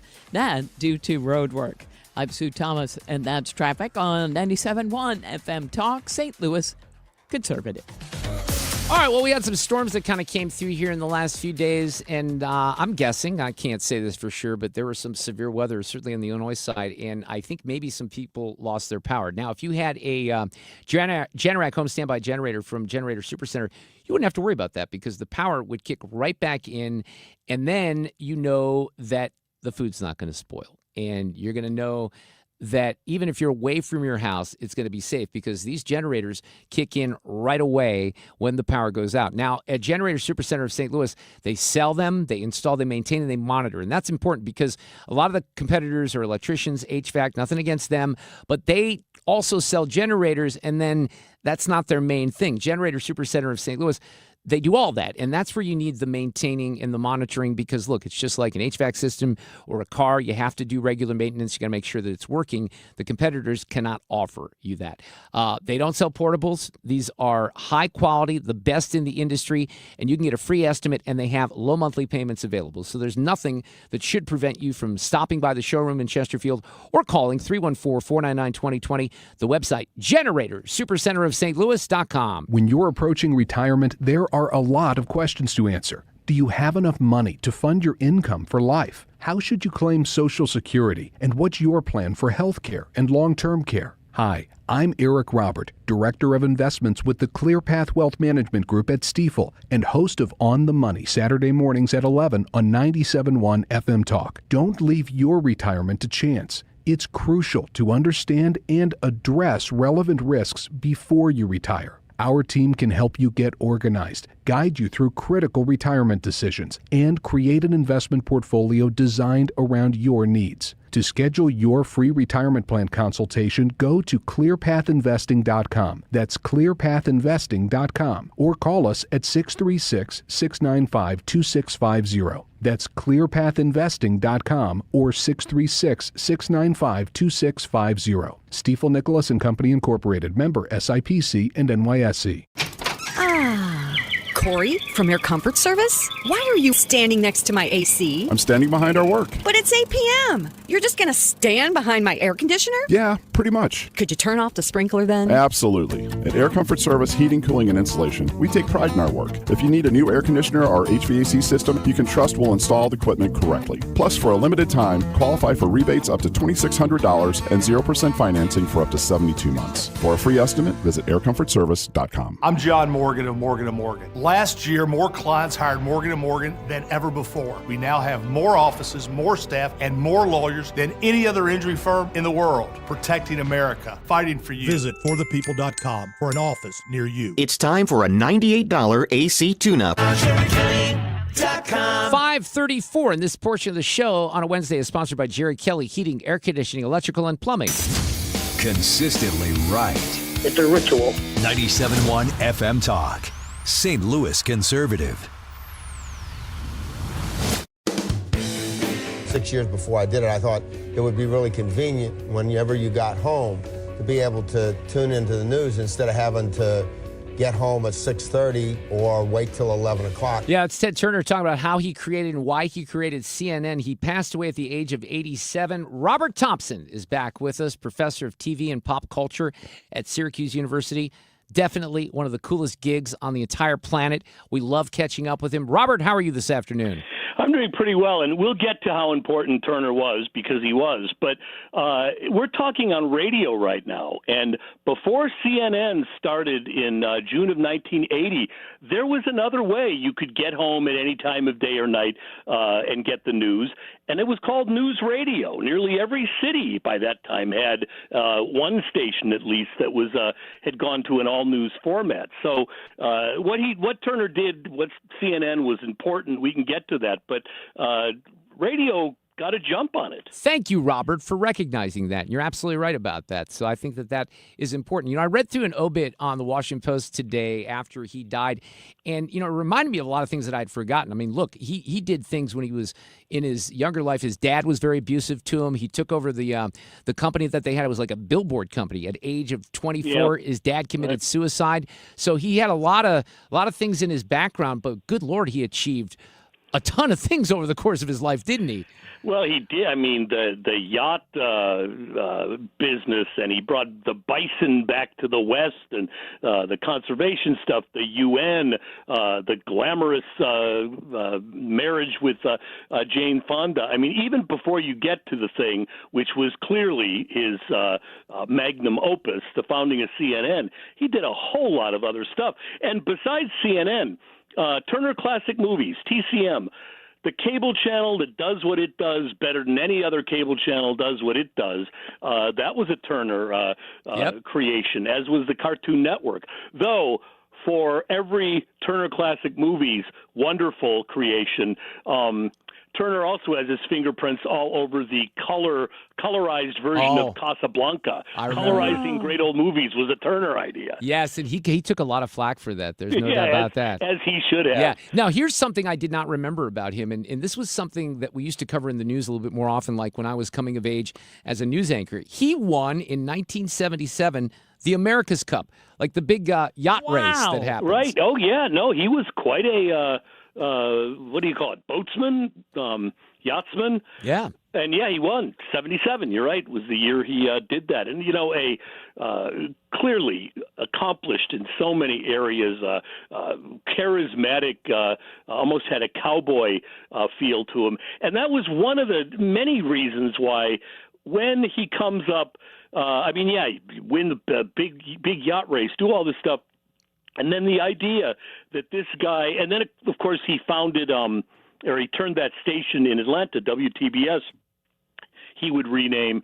And I don't know about you, but throughout the 80s, I thought of that as the channel that you could guarantee one thing. When you turned it on, it would either be an Atlanta Braves baseball game, or if they weren't playing, it would be a rerun of the Andy Griffith Show. That's about seems right. Like that was all that they played. And the idea that this guy is going to take this Atlanta rerun station and not change that into CNN, but the same mentality is going to take on CBS, which had been doing news since the 20s on radio, and take on NBC. And it seemed like there's no way in the world this is going to happen. And sure enough, within a decade, CNN had become kind of the, you use Kleenex to refer to facial tissues. You use Xerox to refer to photocopying.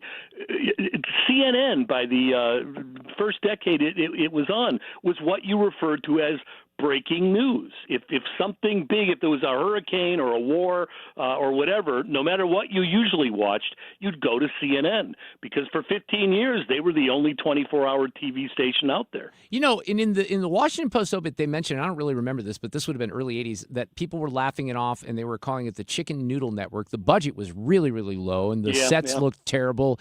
But then, as the news coverage, and I pointed earlier in the afternoon to the Space Shuttle Challenger in 86, I remember coming home from a class at Mizzou and just glued, and the whole country was glued to CNN because of that. One thing that they also mentioned is, I guess he had rented satellite capacity, and he finds this Atlanta UHF station, and that's what he turns into TBS. Right. And he starts doing Lassie and I Love Lucy, to your point. But that thing grows to become, and I think at that point WGN was the one superstation, but TBS and GN became the two big superstations that were available on most cable across the country. You're right. I remember when I first got cable in Chicago. This would have been the very early 80s. I spent a lot of time watching TBS. It was fun to watch those old things. And I think TBS was a superstation before GN in Chicago. Oh, they might have been. I'm not mistaken. Yeah, they might have been. I think it was the first one. You brought up the Challenger. That's a good example of what CNN did. CNN was the only outlet that was covering that launch live. So when the Challenger exploded, all the other news operations broke into their regular programming, but it was after the fact. They then played taped versions. CNN was the only place that was covering that launch live because, of course, they had the time to do it, and they didn't have obligations to other programming. I think the early ones, the Challenger that they were covering live, remember when baby Jessica fell down the well? Yeah, That brought a lot of people. We were just talking about her CNN. because something just happened with her, didn't it, Sue? Wasn't there a story about baby Jessica? Yeah, because she went to jail. Oh, yeah. Baby Oh, Jessica yeah, just went to jail. there's second and third acts. But Right, when right. that had happened, that was one of those things that they could, really sit on. And then, of course, the first Gulf War, they essentially became the war channel, and they covered that short war from start to finish, whenever you turned it on. My dean, diehard journalist, had the foresight to get somebody at our school to record on VHS tape that entire war on CNN from start to finish. 2 hours per VHS tape. I still have those things. That's amazing. Bookcase filled with that war. So that's the kind of thing CNN could do, and people became to depend on them. And they could do it according to kind of good old-fashioned journalism principles. But then, the middle of the 90s, one right after the other, Fox News and MSNBC come along. And then that small audience of people who watch 24-hour news got split up into three.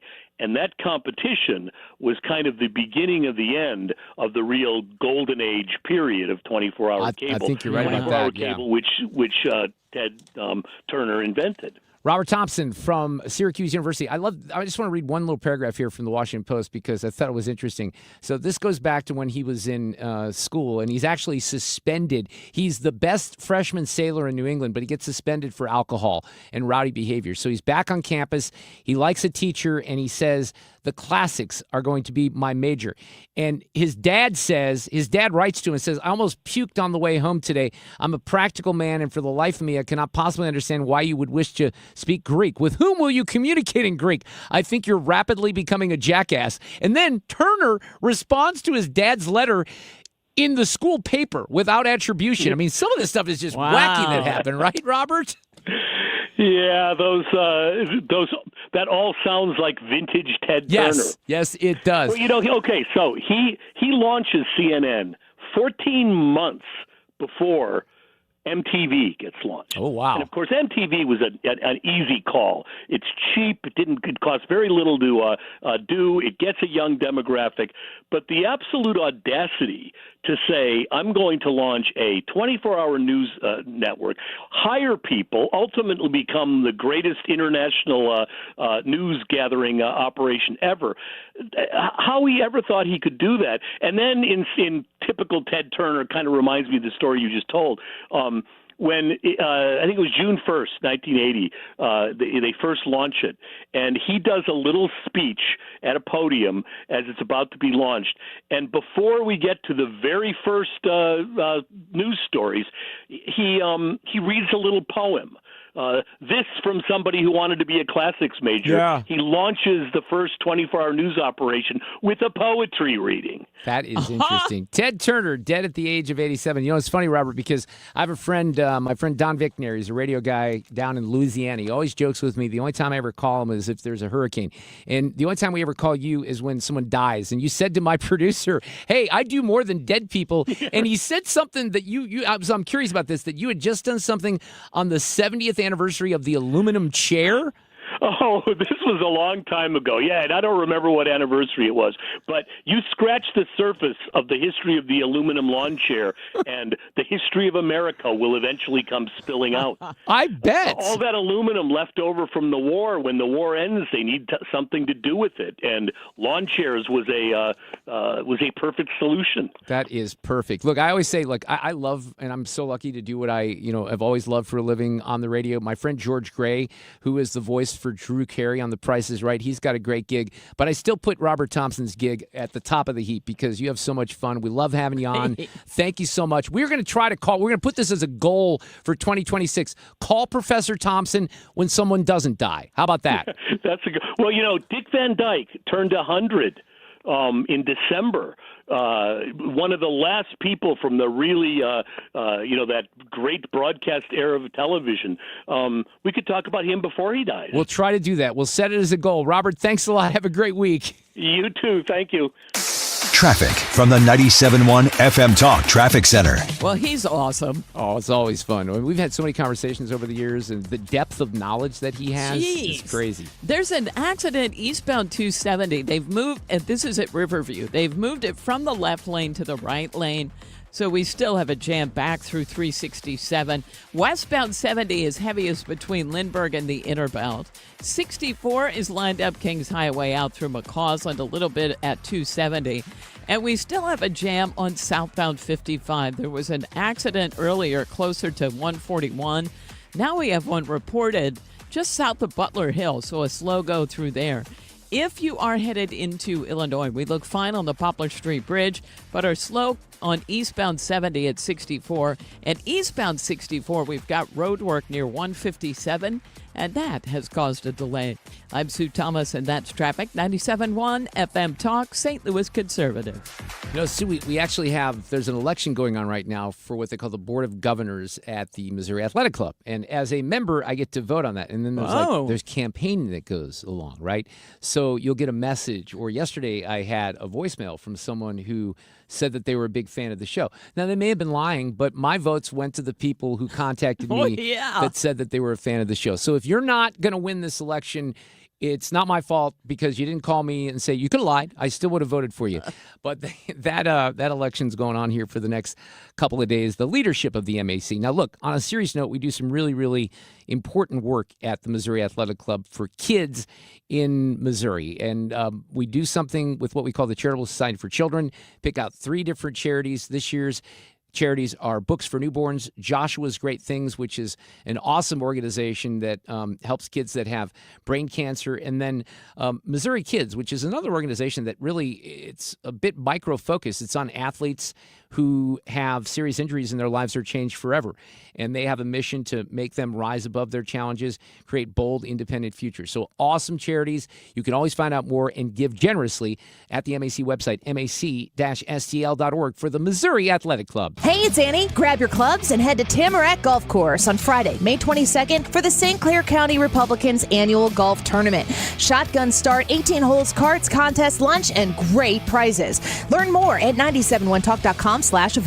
According to MasterCard, nearly half of small businesses have been a victim of a cyber attack. As cybercrime escalates, ThrottleNet is calling on businesses to strengthen their security posture by taking a free online IT security audit right from your desk. This 3-minute online assessment provides an immediate score to see security gaps and vulnerabilities in your network. For 26 years, ThrottleNet has supported your business IT everything right here in St. Louis. In fact, no client of ThrottleNet has ever paid a ransom. So visit throttlenet.com/971 to take the free assessment today. Just a reminder to have your air conditioner checked for the summer so you don't have a mishap and it goes down in the hottest day of the year. But it's always best to have it done. Call us and we'll be more than happy to come out there and check it for you. And like always, if you're having your furnace checked by another company and you are told that this is the year you need to replace it, call me for a second opinion. The 0% interest is still available on most brands. Save your cash and keep your credit cards open and away from those high rates. Call me. You'll be glad you did. Bart Inman, one easy number in Missouri and Illinois. The easiest. It is 314-293-2600. Or on the website, bartinman.com. Now that's Bart with a B, Inman with an I.com. God bless. You've been listening to the very popular Wellness One for many years, Saturdays and Sundays on 97.1 FM Talk. We're happy to share that we've expanded the show to 4 times a week. Yes, 4 times every weekend. Saturday at 10 a.m., Saturday at 8 p.m., Sunday at 9 a.m., and Sunday at 2 p.m. It's the same great show designed to cut through the nonsense and provide you a common sense, science-based strategy for a healthy life. So join TJ and Aaron for Wellness One. Now 4 times a week on 97.1 FM Talk. Nothing makes a gathering great like Eggland's Best Eggs. They're just so delicious with better nutrition, too. For us, it's eggs any style, as long as they're the best. Eggland's Best. Better taste, better nutrition, better eggs. Mark Reardon is St. Louis conservative. Sue, on Monday night, I was looking for something to watch, and I knew that I had the field trip yesterday, so I wasn't working. Not that I would, go to bed super early or anything, but I was looking for a movie that I wanted to press go on, something just light and entertaining, and it's one of my favorite movies of all time. I've probably seen it like 6 or 7 times. And it's not the first Coen Brothers movie. I think it's the second, in Raising Arizona. Nick Cage, Holly Hunter, John Goodman's in that movie. It's a classic. It is a classic. And you know what? Every time I watch it, I've watched it several times since it came out in the 80s, it still holds up. And Nick Cage and Holly Hunter, they're just great. And it's a 90-minute movie. That's the other thing. And it moves quickly. It has fun music. And the Coen Brothers really put their stamp of their style on that particular movie. The first movie they ever did, I don't know if you ever saw Blood Simple. I didn't. That's a great little murder mystery. Check that out. But I kind of went through and I thought, you know what? Maybe I will make it as a goal to kind of watch all these Coen Brothers movies because I was fan of theirs. The second one that they did, or I think this would be the third, the first one after Raising Arizona, was Miller's Crossing. And I don't have any recollection of that. So they threw some clunkers in there. I loved Oh Brother, Where Art Thou? And, because it was great. Right, some of the others. But there were a couple in there that were just maybe just a little different that, I didn't like as much. But I might still go on a Coen Brothers tangent, if you will. We'll Why have not? to see. Yeah, exactly. All right, I got a couple of things here to do in this segment. Stand by. Playback ready. Now, the audio cut of the day. All right, now I'm going to warn you that this first one here is going to sound probably a lot like St. Louis because some of you may have seen this if you watch Fox. They're probably not airing it on CNN or elsewhere. But in Seattle over the weekend, there was a 77-year-old dude that was seen on video being just pummeled by 2 kids, just the crap beaten out of them, and it was captured by a closed-circuit television camera. Now, Katie Wilson, who's the socialist mayor, we got socialists on both sides of the country, and Mamdani, and this person, she has been very critical of surveillance cameras because they're not fair to the vulnerable people. She says, turning on more cameras, this is what she said last year when they did this. Turning on more cameras won't magically make our neighborhoods safer, but will certainly make our neighborhoods more vulnerable. So she's basically saying, yeah, cameras are a bad thing. We don't want these. So she's pressed on this by a reporter yesterday. Yeah. People in that community who are concerned that there's been rising gun violence and that there should be more surveillance cameras and that kind of thing. That's obviously been an issue that you weighed in on. Does that change it? Does that change your perspective at all? Let's keep it on. Yeah, let's keep it on the topic. All right, they wanted to keep it on the topic, which I don't even know what the topic was. Like, that was a hard question for her to answer. Well, he keeps up. He wants to ask it. If I can get it to play again here. The message to Iran. What happened there? Hold on, I had it. Now I lost it. I'm not sure exactly how that happened. I don't know either. But it did happen. And now I may have lost it for good here, Sue. I'm Oh, not exactly man. sure. Well, what did he do? Hang on. Here we go. See if I can pick it up. In our public safety. Here, in the middle. Yeah. Yeah. Appreciate it, but let's keep it on topic, okay? I believe that CCTV cameras have an important role to play in our public safety system, and we also have to be very careful to make sure that our data storage, security, sharing practices don't make that system vulnerable to misuse and abuse, whether that's by federal immigration enforcement or by other bad actors. Oh, she's disgusting, by the way. I don't know if you've ever seen her. She is a piece of work. Hey, you know what, Seattle? You elected her. Same thing with New York. Yeah. I've got no empathy for these people at all.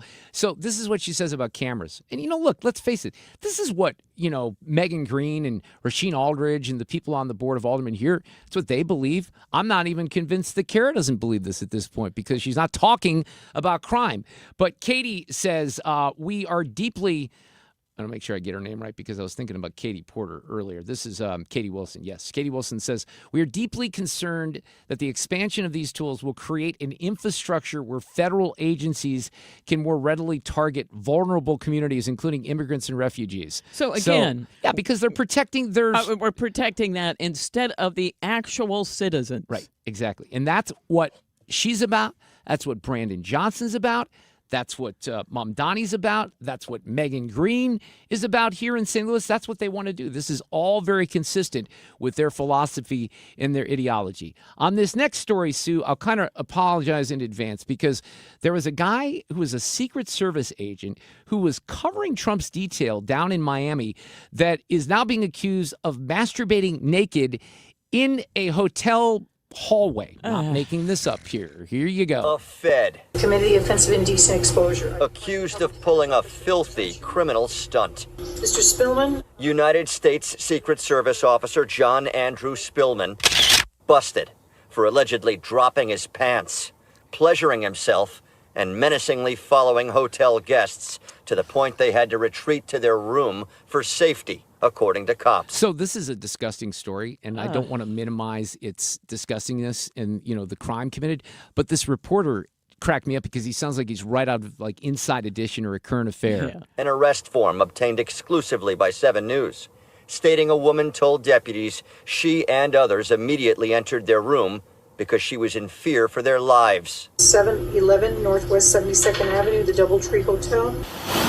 This Doubletree near Miami International Airport is where the 33-year-old federal law enforcement member was arrested just after midnight Monday. So he's a Secret Service agent. I'm guessing maybe I'm going to take a stab here. Alcohol was involved, and he just decides to go for it right there in the hallway. Sue, I cannot explain that. Traffic from the 97.1 FM Talk Traffic Center. We've had a couple of issues that were lingering here on the roads. One is the accident eastbound 270 in the right lane near Riverview. Solid parking lot jam still back through 367. Now we've got an accident westbound 44 kind of underneath the Poplar Street Bridge. That's created a jam. And the other jam has eased. It was southbound 55 at 141. That's gone. The accident gone, but... everybody took 61, Lee May Ferry. They took that as an alternate, so that is still heavy and slow. And out west, 70 looks okay. It's a little slow at Lindbergh and a little slow at Wentzville. And 64 isn't bad out there either. At southbound Route 3 on the Illinois side, slow approaching Queenie. That's where we've got a slow-moving train. I'm Sue Thomas, and that's traffic. 97.1 FM Talk, St. Louis Conservative. It's time for a $98 AC tune-up. Honey, I found the one. Oh, I thought I was the one. Oh, you are, but this one's certified, background check, shows up on time, and can install all the ceiling fans. Heating, cooling, electrical, and plumbing. Trusted pros who do it right. Well, we've seen the market kind of go up and down depending on what's happening, certainly in the Middle East. But I want to guide you into some help here when it comes to your strategy for retirement. Because if you're looking for something different, maybe you don't have an advisor. That's perfect. Thomas Helbig and the team from the Retirement Advisory Group. But maybe you have an advisor and you're worried about the fees and all those other things. And you hear us talking about Thomas's philosophy, which is providing you a worry-free retirement and safely linking to the market. So what that means is you're going to lock in your gains.